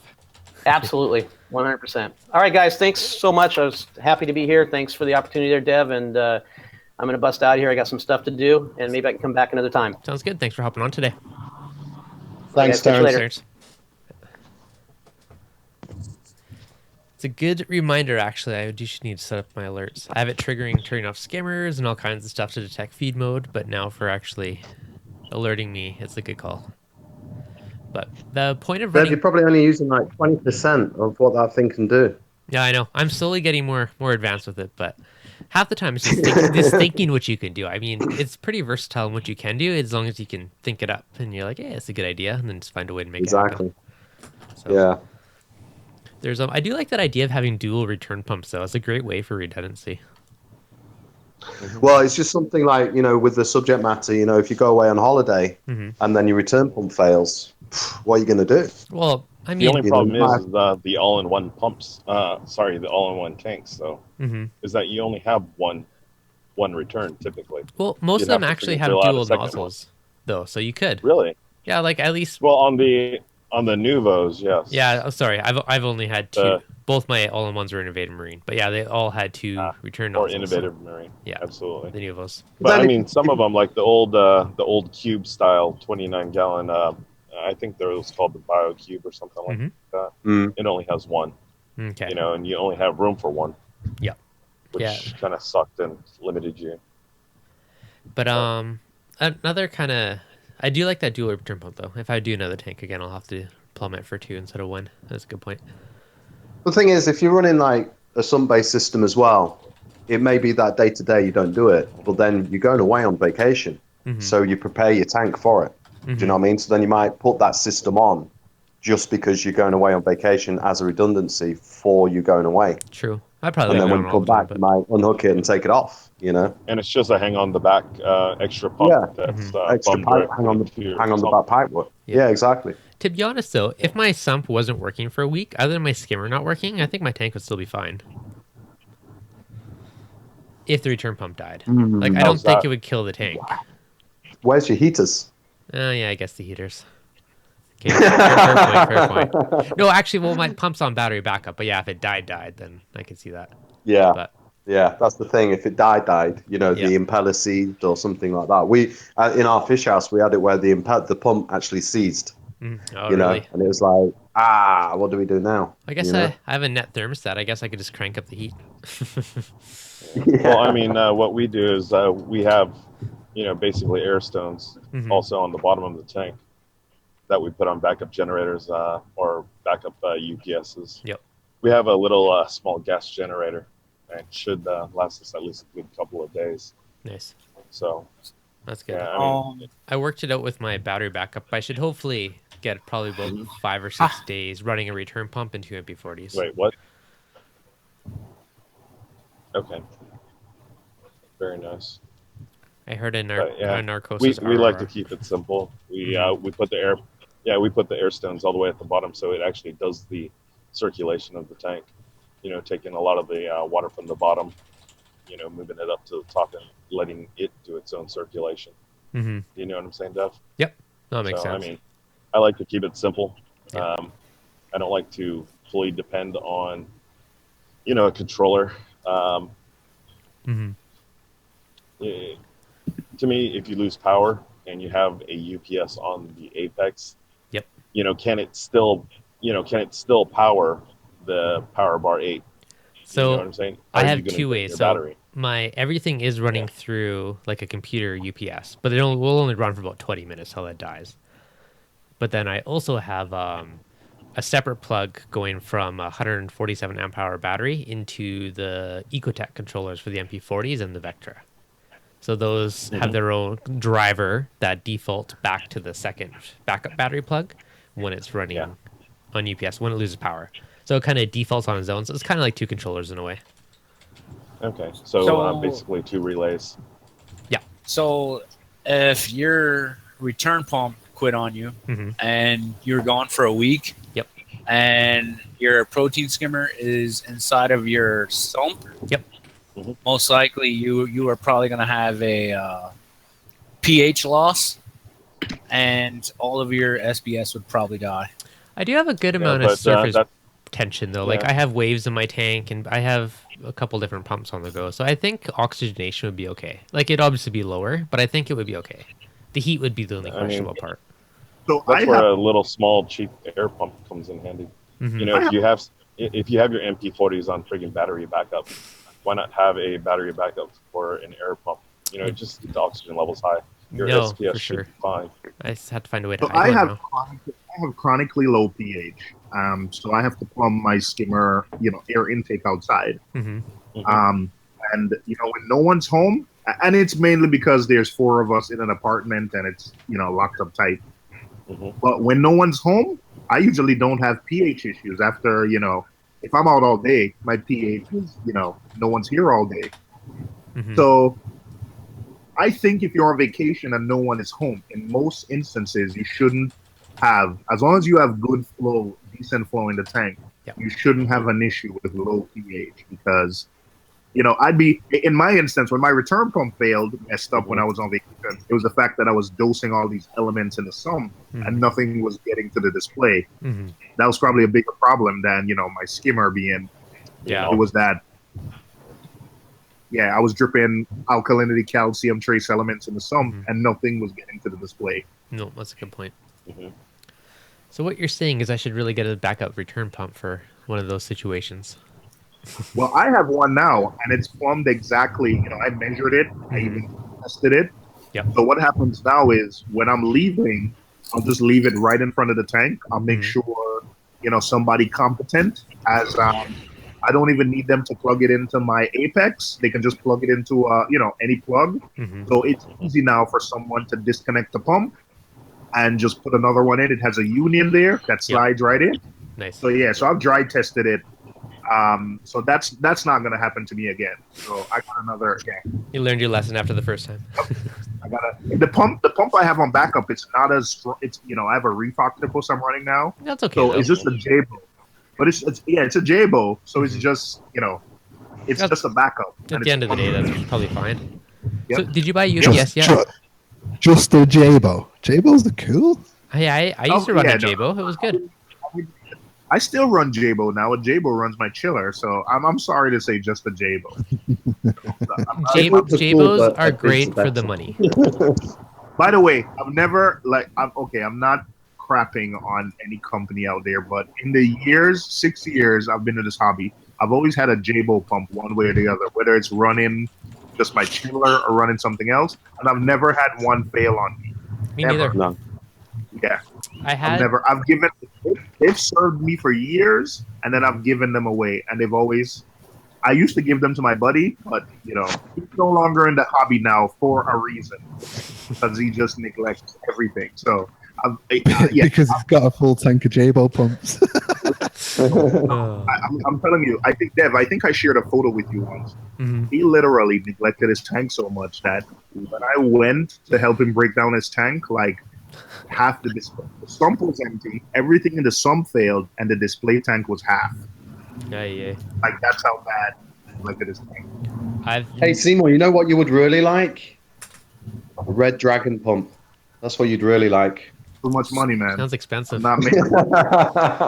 I just seen if we could get you spend some more money tonight. I'm not made of money. every single live stream that I've been on so far, Mm. always bought something. Every No, single one. I'm not buying anything tonight. It was the GHL one day, and then it was fish, and then what was the last one that we bought? Yeah, get a Panther Eye. Push every single molecule of water out of your tank with a Panther Eye. Nice. So I've had multiple J-bow pumps. The pumps themselves have never caused me an issue. They're fine. The only reason I upgrade this one to the Vectra is because I could hear a slight like turbine sound from it, which bugged me. Because I like fixate on any noise and I have to get rid of it. I obsess. But the CP40 that I had one of the original ones, like the knockoff Gyri, and that was great. But it started to in the pulse mode. Sometimes it wouldn't start back up, so I got that warranted. And the new one's been great That's so a far. common fault with all of the wave makers. Somewhere down the line. Mhm. They just won't spin. If you say, for example, you put it on constant flow, it's like an old propeller plane. You can get it going, You like push the finger and it'll start going Yeah, again. just- But if it goes off, then you've got to start it back up again. Yeah. It's ridiculous. Hey, Michael, what's a gyri? A gyri? Yeah. I didn't say that. No. Dev said it's a, what was that? A gyri. What's that? Gyre. What, a knockoff gyri? Gyre. Yeah, he's like, what's it called, Dev? It's because O's in the room and he's trying to be cool because I know. O's Jamaican. The knockoff roller cage pump. Gyri. Oh, Reef Dude. Yes. That completely went over my head. Spell yes. Spell what? Oh That my was God. Spell yes. That's borderline Y-E-S? racist. All right. So how do you say yes with a E in front of it? What? What? What? Yes. Yes. This is funnier. What are we getting at here? I don't get it. I'm Oh, lost. yeah? It's over my Have head. you not had Dev with me? You're up to something. Oh, carry on. Yeah. Oh How my about you say it again? Go on, say it again. What? Yes? Yes? Yes. I don't get it. One more time. So yes is Y-E-S, and with the knee on the front, it's what? I'm gonna change my answer now. More exciting. Don't Google Yeah. it. Don't type it. No, I don't want to know. This is trouble. Yeah, you guys are up to no good. EYES. You guys are up to No. no good here. This has nothing to do with Dev, fish. write it down. Dev, write it down. If I promise we're Eyes? Ah, Awesome. I terrible. didn't think we'd get anybody else with that ever again. Well, today is your lucky day. You know what? Narcosis. We've got narcosis. He says he knew what was going on, but I don't believe he did. That's I swear didn't to know what was God. going on. I was nearly sick. My eyes were just streaming. I even Your kept saying ES to were him, just streaming. that's it. Yes, and I even kept saying to him that my it's my eyes. I can't stand it. My eyes are streaming. He still didn't get it. Oh, that's awesome. Oh, man. Oh, class. That's made So- me day. Twice in a row now. That never gets old. twice in a week. Is it been a week? You gotta ask me early in the day. It's been a long day. So on the note, So, quick question. Yes. Sorry, that person that was in before. that was Terrence from Terrence. Who Neptune. was it? Terrence from Neptune. Ah. Neptune Apex. VP of marketing from Neptune. Right. Okay. You missed your opportunity to have a rant. I know. I think it's probably a good idea, though, wasn't it? I didn't Yeah, realize. I'm waiting for it, but I didn't know if you clicked who it was. No, I didn't know. Nick brought up the fact that you guys are missing 2 plugs for you. All Oh, you no, had actually, I brought that to one do up. was just say, I have 18,000 subscribers. Can you please, you had to say please, can you please sponsor me a Apex? All you had to say. I don't You think you would've would said- want them as a sponsor, would you? EYES. Eyes. Terrence, Terrence is a nice guy. It's just the distributors in the UK. That's the problem. Hey, I've Devin, got Yes. no problems with Apex. I've got no problems at No. all with Apex. I don't know anybody from Apex. I've never No, had you any do. dealings with. That's why I wasn't sure who he was. But Mhm. the representatives of Apex, I don't like. You don't like the UK stuff. Simple as that. Representatives. But the thing is, the way it works is, obviously you've got to stick up for the people that you represent, as in or who represent you. So Apex would never side with me over them. No, but that's the only thing. that's it. So no, I didn't realize, to be honest. I wouldn't have joined. hey Dev, I Yikes. posted a link in the chat to my buddy's tank. Oh, you saw it. That is Yeah, not that even a was tank. That's like a swamp. Yikes. yeah. So my buddy just let his tank just run by itself. And when I went, he told me, I'm shutting the tank down. And when I came over, the sump was empty. And that's what displayed. That's all natural evaporation. Yikes. Neo Marine Salt, Mike Epps. Ugh. Yikes. Who's Mike Epps? That's a flipping movie star. Mike Epps. It's you. Oh, you can Freaking call, is that what movie- you? I knew you'd been Freaking calling me movie that. star. I Freaking knew you'd movie been calling me that. When I asked you, do you remember what I asked you last week? What did you just call me? And you said my real name, but then you keep calling me Mike Epps all the time. Mike Epps. Mike Epps, freaking movie star. May as well just call me Day Day. Come on, man. I'm trying to give Day-Day. you credit. I'm trying to give you some credit now. Yeah, that's. Hey, Mike, did you see filming. that video by a certain shop in the UK earlier today? No, I've not been on social media today. I've been in flipping. Right, go figure this one, right? You know the Hawaii have got a ban now, right? Or coming into place, yeah. It's not into So, place yet, so nobody should well, be charging higher prices for yellow tangs yet. Oh, you no, know I what? mean the ban. There's a ban in there on at the moment. They're not issuing any new fishing licenses, but there is some divers that already hold existing fishing license, so they've got another so many months to use it, right? Right. Grandfather And in. so some of the stores in the UK are putting up the prices of the yellow tangs, aren't they? Yeah. Naughty. One Very shop, naughty. right? One shop in the UK who has actively said that they already knew that the yellow tangs were being overfished. So what they've done is they haven't imported yellow tangs for 5 years because they felt it was morally wrong to do it. So Now they can they mark up- haven't now they can imported mark up the yellow price, tangs. yeah. So they haven't imported yellow tangs for 5 years, right? Then I watched this video today where they're explaining that they're ever so embarrassed because their Hawaii shipment landed, which was delayed, and some of the fish that they asked for weren't available. So it's common practice to put in other fish, as fillers, yeah.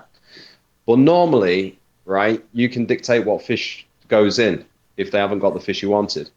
And it just so happened that what they got given, which they didn't want because they haven't imported them for 5 years, was 10 yellow tangs. They were given 10 yellow tangs. So then what they said was, so we thought about it and we thought, what should we do? And we thought, it's morally wrong to try and make profit from these fish. So instead, what we're going to do is we're going to sell them for £20 or £25 a piece. So if you want the yellow tangs, come down and see us. How does that one work? You got some, Nick? No, I don't Nick want to loves buy them. tangs. But I'm just saying, it's just like I can't believe my eyes. I was watching, I was thinking, so in 5 years you've never had yellow tangs, even when they've sent you shipments that they didn't have the fish you want, they still didn't send you any. But then all of a sudden they're in like demand, and all of a sudden you've got 10, Sounds like a and you're sales selling them off marketing cheap. ploy. Exactly. And you're selling them off Ironically, cheap. one of my LFSs had a bunch of tangs. They're cheaper than they normally are. They're normally like $60. I think they were 40. I was like, oh, that's really cheap for those guys. Which is kind of a random. I don't know why I just tweaked that in my mind, but Tell me, I mean, there's tell some me you. stores tell over me here you selling them is- for like £75. yeah. You know? Ouch. Ouch. Yeah, they're trying to make money on the fact that they're going to be in short supply.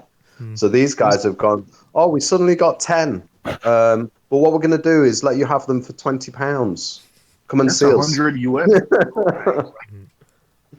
Tanks here are like 25, $30. How much?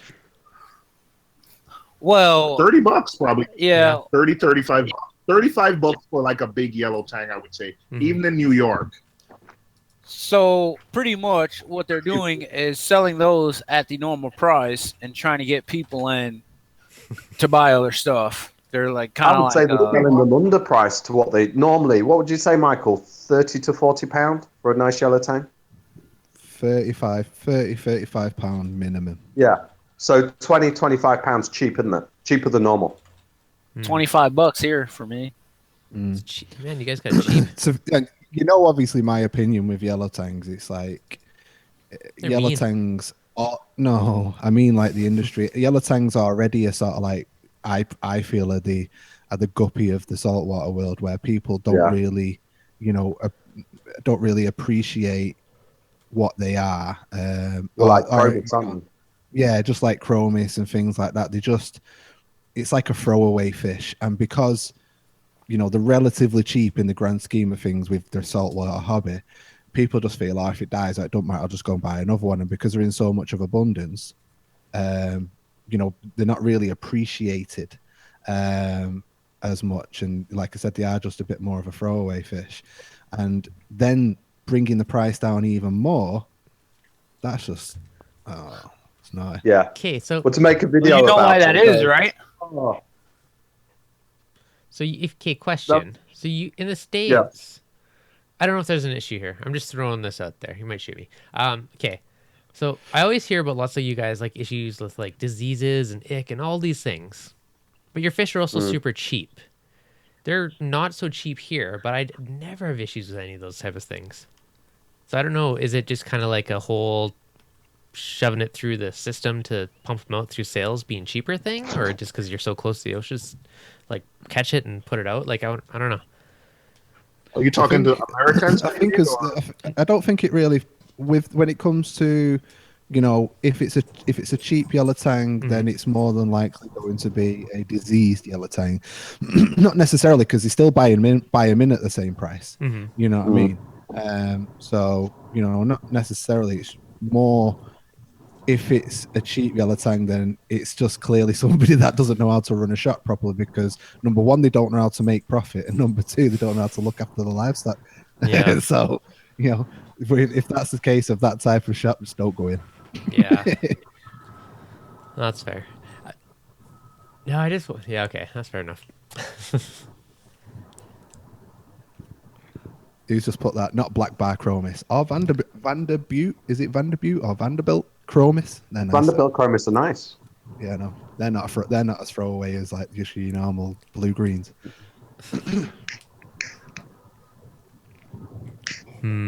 Yep. Lots of fun. I don't know. You know, I forgot that was up there. I haven't thrown away any fish. I gave away one because he's getting picked on. Aside from that, sneak I was some making salt a in. video before and I forgot. I know what your next video's on. I usually have a period where, you know, I don't lose fish that often. I mean, like I said, I give them. I always have smaller tanks, but I always like rehome fish when they get too big. And, you know, where I am, there's so many reefers. If I put something on Manhattan Reefs and I'm giving it for free or selling it cheap, or usually what I say is, hey, just give me a frag, bring me a frag. Yep. Within like an hour, usually within minutes, I'll have somebody at your door. My phone number. I'll have messages like, hey, I want it. You know, so here in New York, there's just so many, you know, reefers. And it's actually funny. The other day, I think last week, Manhattan Aquariums usually gets shipments on like, let's say Monday or Wednesdays. And I was in there one day when they got shipments and they were acclimating, putting new fish in. You know, I went back like the weekend, Sunday, and I was surprised how, you know, the amount of fish that the fish store sells is amazing. I mean, what do most people do? Do they buy fish all the time? Because, you know, if this is every week, they're doing that much turnover in fish every week. Where's all this fish going? Are people just like killing the fish? Where do all these fish go? Because the store gets a lot of shit. And I mean, this is New York and we have a lot of people, but man, if they go through fish like that every week within the course of a week that's an amazing amount of fish. You know, like, yeah. So I'm thinking, you just think that's one shop, and then imagine the other like hundreds of thousands of shops around the world, and we're pulling all of those from the sea. Like, I don't think we have new people entering the hobby like that all the time. Like, what are we doing? Are we killing these fish? I hope not. Like, what's happening to all the fish? Yeah. And so it just had me when Michael was saying, yeah, people treat them as throwaway. I was thinking, like, yeah, maybe, you know, I don't know. It just had me thinking. I don't really have a question or a point I was trying to make. It just made me stop and think and said, I came in here Wednesday. You guys were like packed. And I'm in here Sunday and you guys are empty. I'm like, where did everything go? He said, we sold them. So like, man, Sold them all. It was quick. Yeah, if you go through that every week, then sold them all to brand new reefers. I mean, pretty much there's like probably 50 brand new reefers compared to one reefer that's been in the hobby for 1 year. Well, yeah, but then people. Yeah. I mean, I don't know what the numbers are, but I don't know. I have no idea. I don't know where all the fish go. I don't think there's that many new reefers where like that one fish store sells out. And like Michael said, like there's probably 4 or 5 other fish stores in Manhattan. Maybe you guys just have a lot of big tanks down there. Yeah, I'm pretty sure they're going through just as many fish. Where do all these fish go? Do you know what the lifespan of yellow tang is? What is in the wild or in a tank? 15, 20? Well, in the wild. My random I'm guess. pretty sure. Like, listen, nature is cruel because as soon as, like in our tanks, a well taken care of tang, no predator in our tanks. They can live pretty long. Up But to remember, 30 in nature, years in the captivity minute a fish goes Oh, no. down, like he's getting on the reef. the minute he gets something, like in our tank, we'll have a fish that gets sick or an infection, and we'll look after him or try to treat him. But nature is cruel, man. The minute a fish slows down, like a predator is gonna get him. That's the reality. So the typical lifespan of a yellow tang is over 40 years. Yeah. What? That can't be right. I'm gonna call BS on that one. Well, I'm the gonna one I just because if you googled. think about it, look at goldfish, right? Goldfish, for example, they last all of 10 minutes in an aquarium, you know, with most people, but they've got literally a life cycle of like 20, 30 years. And it's, you know, the fish have got long life cycles. People think that they just die dead quick, but they don't. No, it's just we're crap. Yeah. What That's I'm all it is. I'm reading the Encyclopedia of Life. I don't know how, but it says it can be up to 30 years. Yeah. 10 years in captivity. I know at the Long Island Aquarium, Joe or whatever, I can't pronounce Joe his name. Yellow. So yeah, Yellow. Yeah, Huh. he said he has tangs in his tank that are been with him for 20 years, almost 20 years. Philip in the comments just said he has had his clownfish for 23 years. So there you go. Wow. I've got a freshwater fish that we've had for 15 years. Yeah. Reefing's a lifetime hobby, man, once you get attached to those pets. So, in my hometown, there is this Clarky clown that is 30 years old, and he's in a 30-year-old anemone that is like the size of like 4 dinner plates. And this anemone, I think, is gone. It's like rare, really rare. So wait a second. You're telling me, man, because I have some clownfish. Like I bought some Nemo clownfish, and I was thinking like I'd wait for them to age out before I try a different strain. You're telling me I could be waiting 23 years? Your kids are gonna have to be the ones to trade them out.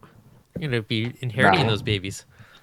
Nah. Imagine a clownfish. A Clarky clownfish at 20 odd years of age.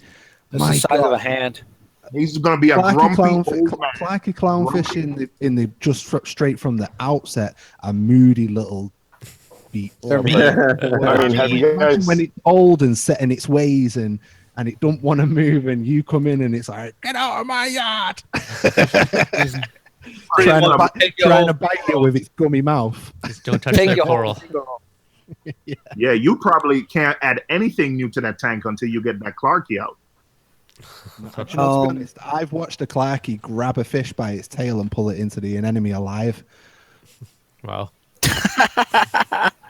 Honestly, man, that sounds like it hurts. Clarkies are absolutely ruthless. I've been to a fish store. I forget one. And, they put the Clarky in like the predator tank. Like that's where, because if they put them in the regular clownfish tank or so, they'll beat up the other clown. So they put them in like the predator tank, and they're able to sort of, as long as they don't fit in any fish's mouth, they can hold their own in like the big. Oh yeah, they fight back, dude. They ain't taking no crap. I can't imagine. I would never go close to that. I'm trying to get a video up that somebody seeing as though we're on the subject of fish. Somebody's sent me a video yesterday of Jeff. Oh yeah. Nice. Jeff swimming around. Oh, here it is. Jeff Put that up. I want to see that. I can't wait. All right. Let me just rewind this. Cruz, you okay, buddy? It looks like a little. Sorry about that. Got disconnected. Oh. Your video's just this little light globe bouncing around. Like flashlight or something. And a night sky. It's my little LED light. Ah, that's what it is. Can you see this? Oh, nice. Screen? It's getting big. God, my throat is killing. Yep. I've seen the size of him. He's huge. Look at that stingray. It was probably, right, see this portfish that's like top left, when he went in, he was like he was like, I don't even know the comparison. He was like a Banggai cardinal in next to a Scopus clown or something, tang or something like that, a full size one. But yeah, now look how fat he looks. Look at that shark. He's like half the length of the shark. But I mean, how big does a clownfish get? Clownfish get big, you know. I saw Some inches. It all depends what it is. A Clarkie, I think, can get like 11 inches. Mm-hmm. Yep. A Ocellaris is one of the smaller ones. I think that's like the size of your hand. Yep, 6-7 inches. Maroons can But get that's huge. that's over like 20 years and like properly fed and properly water change and everything, getting all those hormones. Absolutely. Yeah, just surviving. And the thing is that's what a lot of people don't understand, you know, when they get these clownfish, is that they're getting really, really teeny tinies, you know, the babies. Yeah. You know, they're about an inch, inch and a half, 2 inches, and they think that they're fully grown, you know, just like in the cartoon. But I tell you what, I had a bit of an awakening moment when I dropped Jeff off. Obviously, when I dropped Jeff off at the aquarium, and that was There was a tear. Yeah, there was. It was a little bit. I felt a little bit of knot in my throat when he went, but when I had a look at, like, there was some Barry tangs in there and things like that. Say, for example, there was a unicorn tang in the same tank that Jeff went into. Now, obviously, Jeff to me was big. I'd never really seen a tang bigger than him because, you know, he was quite large. He's getting quite big in my tank. So, you know, decided to move him on. When I saw this unicorn, and I thought, oh my God. The unicorn was like this, and Jeff was like this. And it was like, scale, no way did he get, you know, when you see a full-size tang, even like in Oasis Aquarium, they had like a really large Sohal. And again, you was talking, it was about that long, you know, you was talking about maybe a foot and a half, maybe 2 foot in length, and maybe a foot in height. And it was the same fish as Jeff, and I was like, no way does he actually get that big. And then looking at that video in comparison to the other fish that were in there, and you can see he looks a bit fatter, you know what I mean? It looks like he's been sat on the couch eating pizza. Well fed in there. Yeah, it definitely looks bigger. It really, you can see that, just not even like, you know, seeing him with the naked eye, you can see by his shape, he's changed. He definitely has changed. So it's cool. It's cool that he's still cracking on as well in a tank that was. How far is this place from your place, from your house? 40 minutes. You haven't went back, right? No, because I don't want to go back until it's been about a year, because I want to see a difference. You know, obviously I can look at these videos all day that people share, but I can't get a true, you know, aspect of scale. Looking at a video, people share. I can tell it's changed. Yeah, people share videos to you of, like, they go and see and say, "Hey, that's Jeff." And that's cool though. Yeah. That's cool to get that. I'm curious to ask the staff to see how many people actually do it, because, you know, I get quite regular videos and photos of him when people go. So it's the case. I bet the staff are like, "What's going on?" You know, there's a massive, huge green moray eel in there. There's a huge ray. There's multiple rays. There's black tip sharks. There's all sorts of different fish. And they're caring in about that tank. They've got they've got a zebra shark, which is like proper engaging, comes to the glass and everything. And then nobody's paying attention to that, and they're just paying attention to a fat soal. What's going on? You know what I mean? Excuse me, mate. Where's Jeff? Yeah, exactly. Some people have actually asked that. Some people have got in. Where's Jeff? What tank's Jeff in? Where's That's Jeff? awesome. They're like, who's Jeff? Yeah, so it's cool. that's a good story, though. Yeah, that is cool. I'm happy that he's in there, and, you know, when people are still sending me videos, his tail tassels have got really long, and you can see by his body shape, you know, he's definitely. He's definitely swimming like he's happy though. You know what I mean? Like his swim pattern has changed, I think. No, he was always like that in my tank. So much just space. Definitely one of those. I don't care. I'm the boss of whatever tank I'm in. I don't give a crap about anybody. That's always been his mentality. But if you look at him there, he just looks. It looks like a bottle of pop. Imagine it. Where his tail is, that's where you'd screw the lid off.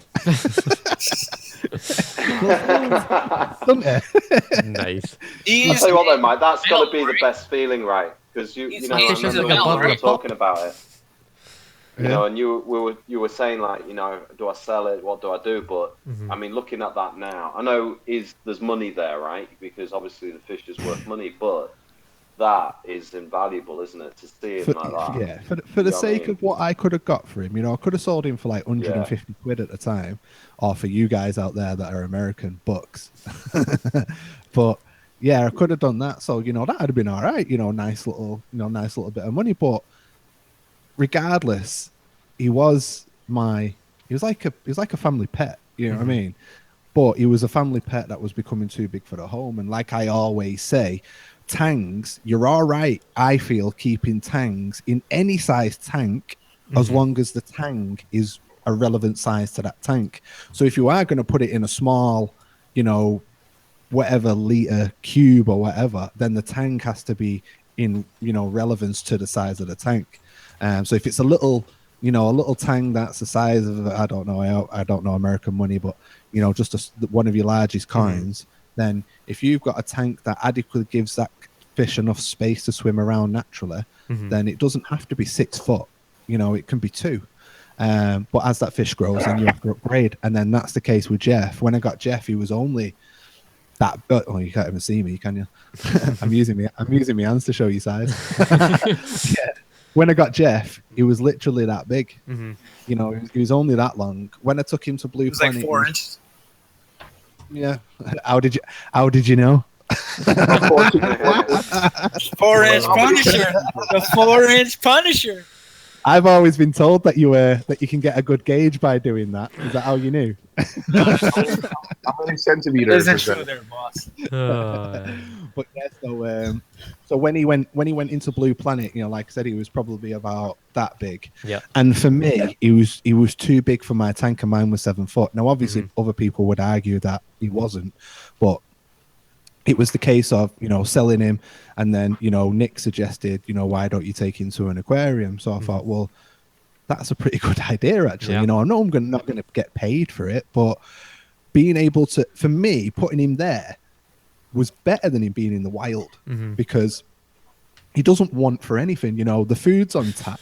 Yep. He's got plenty of space. You know, Soal tangs, although they're adventurous and they swim quite a lot, they do tend to they are quite territorial, and they do tend to stick to an area.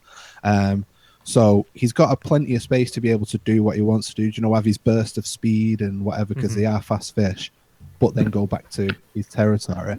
So him going in there was like, yeah, wow. I'm glad I thought. No, I'm glad I thought that. I'm glad Nick thought that. Also, it's cool you go back to in a year and go see him again. You know what I mean?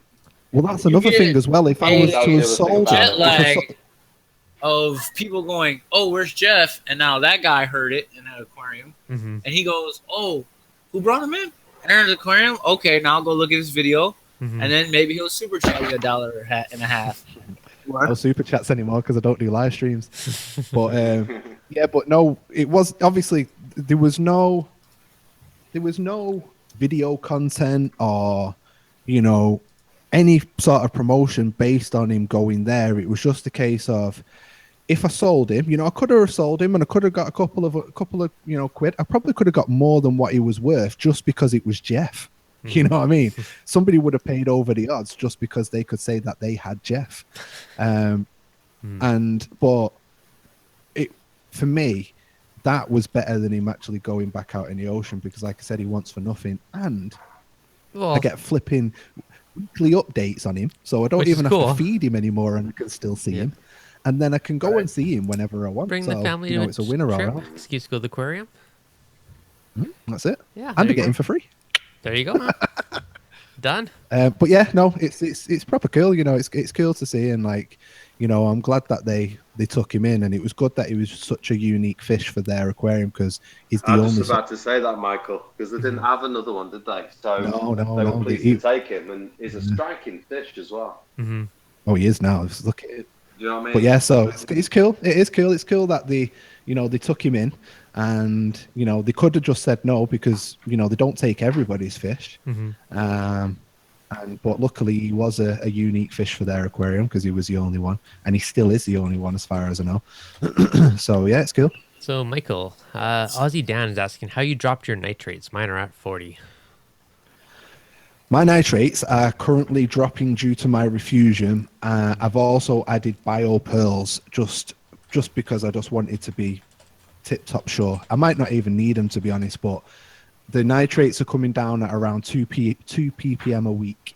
And the refusion is it's growing so much that I'm having to I'm going to have to trim it down next week.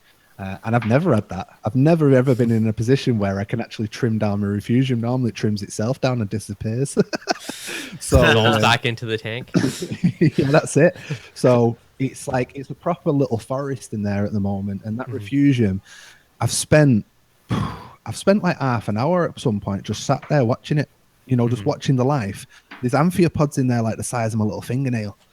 Massive, just wandering about, and because there's no predators, just like top of the top, sort of like imagine a rainforest, like the top of the trees, just walking around on the top, and dead light, light-hearted. But yeah, my refusion's probably doing a massive job because my nitrates were ever so slightly falling before I added the pearls, but now that I've added the pearls, I'm coming down at around 2 ppm a day. So that's how I'm getting the nitrates down. And like I said, the tank itself, no BS. The tank is running an absolute dream.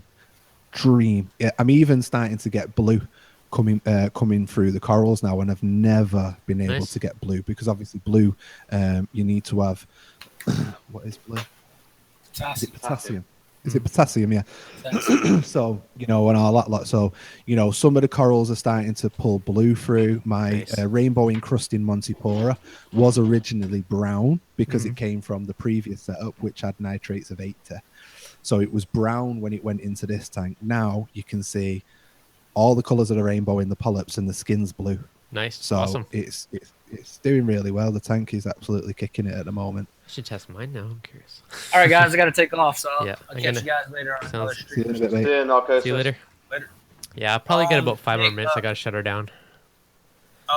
Nick, did you see those bulbs that I sent through? Oh my God. No. Oh, you're like a broken record. Just go to the shop. I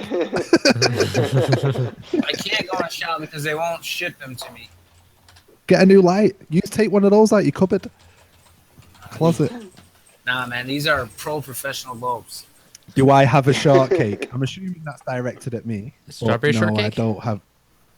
I've not got a shortcake yet. I think I'm in the position to get one now because the thing with shortcakes, literally, I can just walk in the room, just walk in, and then go like that at a strawberry shortcake, and it goes, oh, I'm out, and it just strips.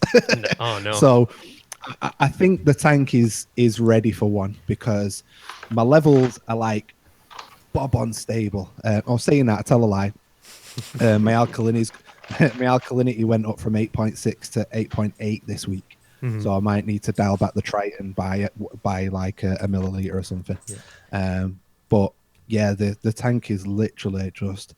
I spoke to Nick earlier, and I've never really experienced this with a reef tank. I've always been fighting something. It's peaceful, isn't it? It's nice. We get just in its little groove, and it's good. Yeah, I'm not. Do you know? To be honest, I think we're on 6 weeks, and I literally, I think it was yesterday, day before, whenever I spoke to you, Nick. That was the third time I've cleaned my glass in 6 weeks, and realistically, I was probably just being anal because, do you know when you get that light white dusting?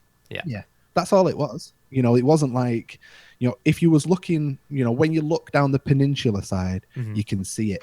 You know what I mean? But when you look through the front, you can't. Like say for example, when I did my reef update on Sunday, I'd not cleaned the glass and you couldn't see it.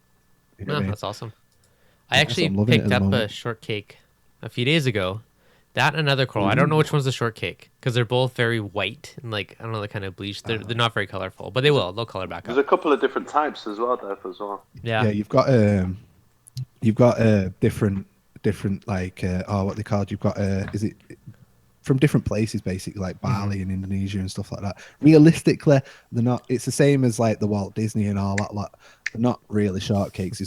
You only get shortcakes from one specific place that called them a shortcake. He said it was, so I don't know. We'll see. I'm curious to see how it looks in like 2 months from now. No. Basically, shortcakes become the normal word to depict them, but there's only a certain amount of true strawberry shortcakes because one company branded them as strawberry shortcake. Really, it's probably that's every coral name, a pink and green acro or whatever, or a tricolor acro. Yeah. But we all call them shortcakes. It's like Walt Disney corals, they're just what are they multicolored acros or something like that. I can't remember what they're called, but Colorful everyone acro. calls them a Walt Disney, but only if you got them from one specific place is it actually a Walt Disney. Yeah, that's fair. Just start making up your own coral names. That's it. To be honest, that's what most of it is, because special Millie. Yep. Yeah, everybody does it. You see people do it with zoas. Like it'll be a reverse space monster, but whatever company's selling it, it'll be like the ReefDudes reverse space monster or a RD space monster. You know what I mean? Still a space monster. Yeah, I don't know. I kind of stopped caring about names as long as it's colorful. That's my only requirement. To be honest, that's why I was picking corals previously in the previous tank, which were all like, I was just getting SPS for the fun of it. I didn't really care what it was, and I was just picking stuff up and stuff that I didn't really like, but I was just getting it just because it was big or it was colorful or whatever, and I didn't even really like it. It was just yours. But now, I'm being a bit picky. Like I've just picked up a cobalt blue tennis, which is huge, massive. And I've got another tennis as well, but that was a bit browned out when I got it, and that's closer to purple now. So I'm curious to see what color that goes in the end. Nice.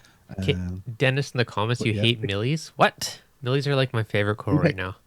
Love millies. I just picked up a rainbow millie. Nice. Those big furry polyps just waving around. I love it. I picked up a rainbow millie thinking it was a red planet. Nice. But to be honest, it looks nice anyway. It's not a red planet, but it looks just like it, with the red and the green. Oh, exactly. Hey, as long as it's colorful, it's all that matters. Seriously, I don't even care what the name is. I go in, I'm like, oh, I don't have this color yet. This looks nice. Done. 100% my coral shopping strategies lately. But it works. I've just I went in the tank today because I've done some fragging because I've got a load of extra zoas, which my everlasting gobstoppers, for example, and my reverse space monsters are getting out of control. Nice. So did a bit of fragging, but when I went in to grab the plate that's got all the zoas on, me with my big daft hands, flipping punch one of the corals. Oh no! And snapped it off. I've got like a Montipora hirasuta, and then connected to it is a Montipora a forest fire. And they're all sort of like one piece, and so they both fell off, but I had it set right on the edge, the rim of the rock of the big overhang, and I had it set just there, just right, and I flipping broke it off. I was like, oh no, it was such a drama to get it there in the first place. I used like nearly a full tube of super glue. So go pick up another tube to fix it. I can't believe it. Yeah, but then I've put it on the other side now. I've put it on the front, so when you look down the peninsula side, you can see all the big acros, and you can see that, and it's literally just that one coral in that one place has just completely changed the look of the tank, and it's made it look more or less full. Just it looks sort of finished. So yeah, just that different positioning. I also moved my Montipora. This is one that might be interesting to people. Is my Montiporas that are at the back of the tank. I'll tell you what, I'll do even better rather than telling you. Speaking of zoas, the one awesome one that's thriving like crazy in my tank right now, the Utter Chaos. That thing is exploding in my tank. I had started with 4 or 5. I probably have over 20 heads now, and that's in a couple months. So it's been growing like crazy. Love it. Right. So can you see where my mouse pointer is? Yep. I don't know what's on the screen. Looks like a so where the mouse pointer is. Bluey purple. Yeah, that's the cobalt blue. Oh, look at that good looking guy there walking past. Yeah, so Checking out that guys, blue cobalt blue there, that's huge. That. Nice. But next to it at the back here, that's where my Hirasuta and forest fire is. Mm-hmm. But I punched it off, so now it's over here where this green stag is. Yep. So it's on the front there where green stag is, but because it juts out so far, this gap between the Euphilia island and the SPS island, it's really closed that gap, and it makes it look like there it looks still a little bit empty, but just moving that coral just really made it look full. And I also moved what I call Monty Mountain, which is at the back there, to the front and swapped them around, but it didn't like it. Oh, yeah? Literally, it was only there a day. It was there a day, and it started to change color. It started to bleach out in a day. Really? So put it straight back. Now, was it because it's more directly into the light? Like, was there a big difference? I think that's what it was, because I think it was just getting a higher intensity of light, because I've only got 3 lights on there at the moment. So I've got like one directly above. It's sort of like in the middle of these 2 structures. Do you know what? Sorry to sound a bit crass, but does that structure look like a penis to you? Now that you mention it. But yeah, so is that what you're going for? So it's in between those 2 because the heads move. So the head in the morning is facing towards where the chromis is now, and then throughout the day it moves and moves and moves and points towards the back at night. How are you liking the rotating light like that? I'm liking it.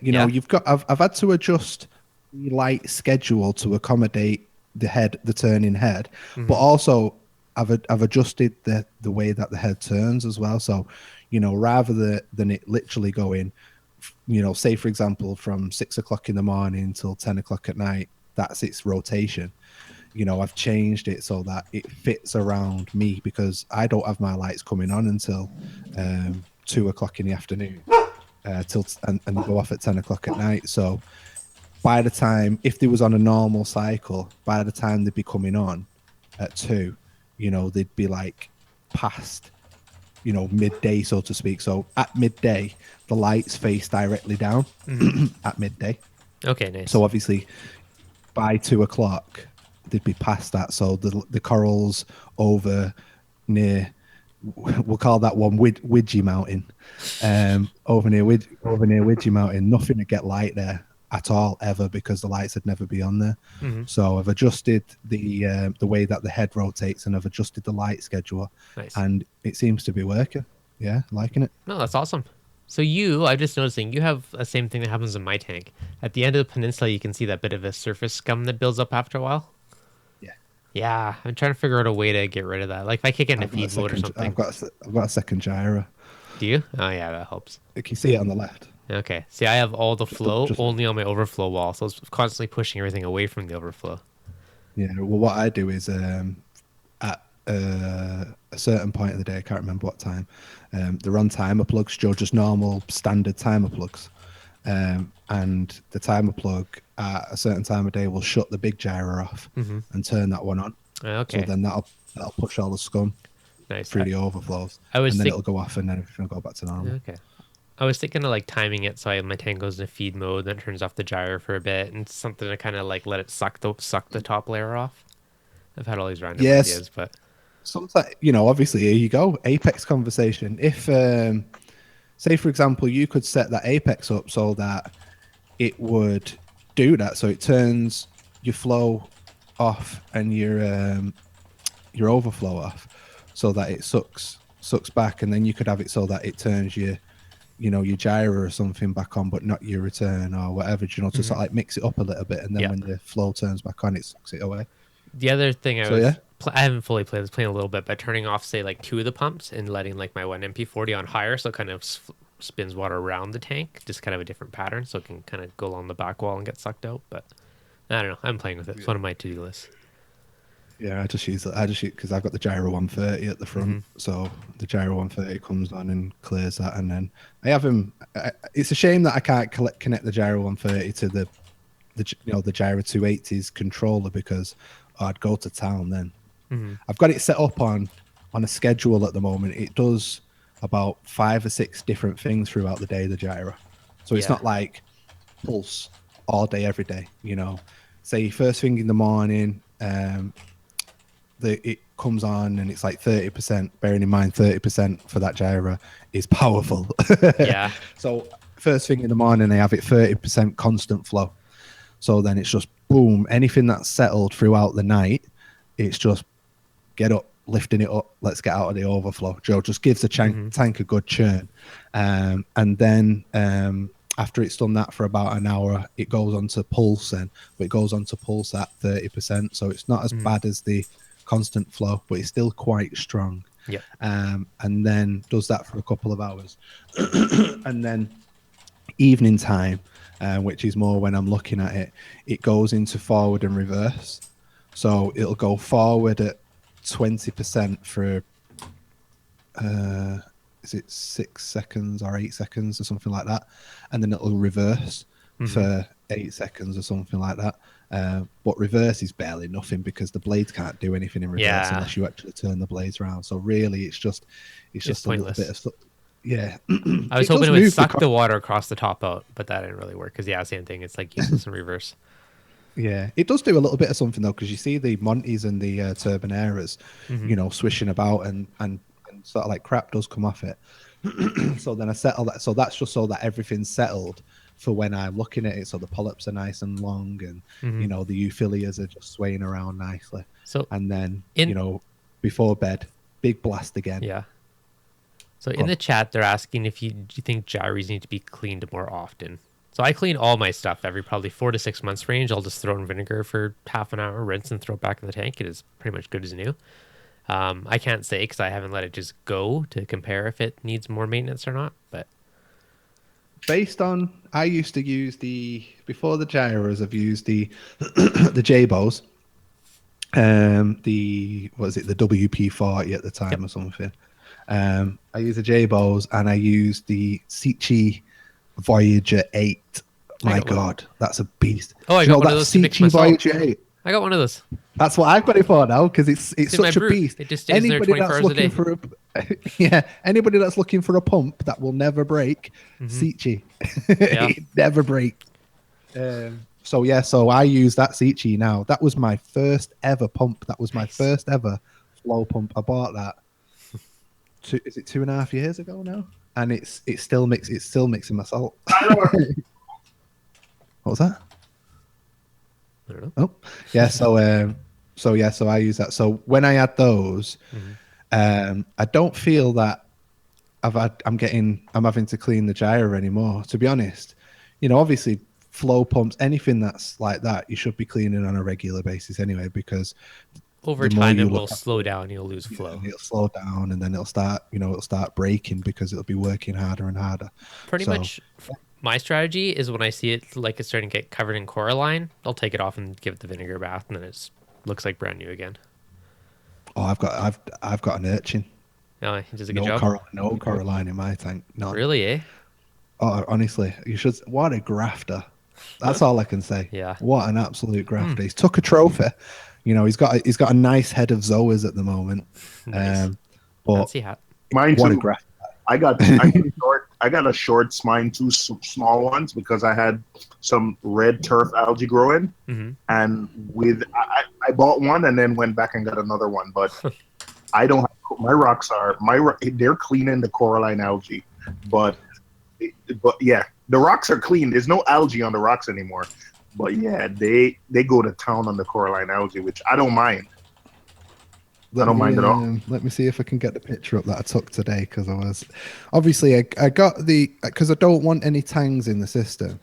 I've got Grandad, which is my algae blenny for anybody that don't know, and I've got the urchin. So those two together should do quite a good job at, you know, maintaining, you know, any algae. Realistically, I'm not really getting anything because the refusion's working so well.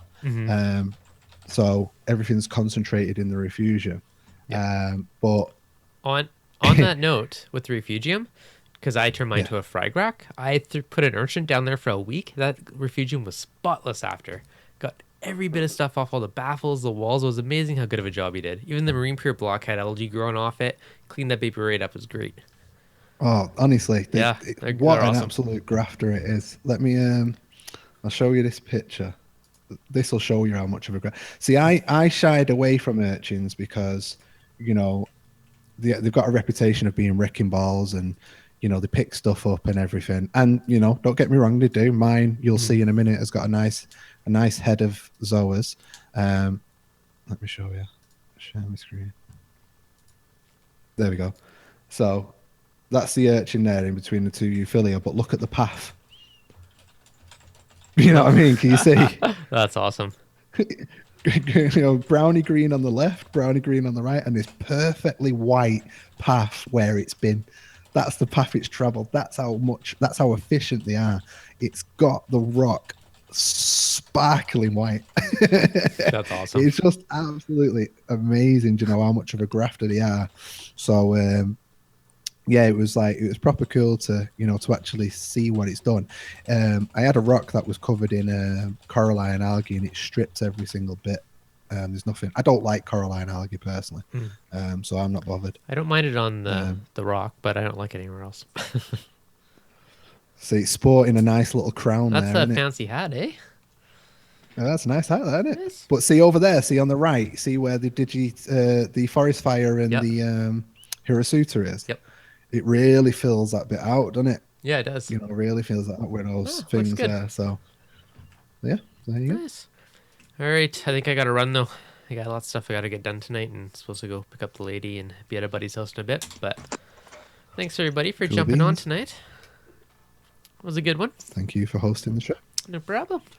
I like coming in other people's live streams. I don't like doing It's my more own fun, anymore. less work. We'll do it again Yes, next that's one. exactly We'll do it. it again next Wednesday. Same What we do ReefDudes next time. Wednesday, Same Dad? What's ReefDudes the channels. subject? I don't know. I only thought of this one What's the this subject? afternoon. Make something up. I don't know. Okay, actually in the chat, any questions? Any topics that you guys would like to know or have for next week? Talk about trade. How to make a rock that looks like a penis. Well, you're gonna ask me my special guest. You have three, with Dev, you have 3 people on the chat now that run Triton. How about a dedicated Triton? Chat. All right, well, you're coming on. I try and chat with them. I have never done Triton, so I'm relying on all you guys for that one. But sure. I'll be here. Try and chat with Yep, them. let's do it. All right, you're If committed I now. can, I'll be here. All right, you're committed too now, Michael. I'll assume I it's a said yes. if I can. Make it work. We'll find a way. Yeah, you never know. Yeah. You never know. We might be able to ask one of the guys to see if they come Yeah, on. Because we'll I see did if we can get ask someone from for Triton. my live stream. I did ask for my live stream, and they did say they would come on. Okay. But I'm not doing it anymore. So There you go. take Just up the send them my reins. way. You can take up the reins. Okay, sounds good. Cool All right, beans. we'll shoot for Triton for next week. then. Woody's Reef. Woody's Reef. See you on Saturday. Excellent. Okay, thanks, guys. Everyone have a great night. Saturday. What's happening Yeah. Saturday?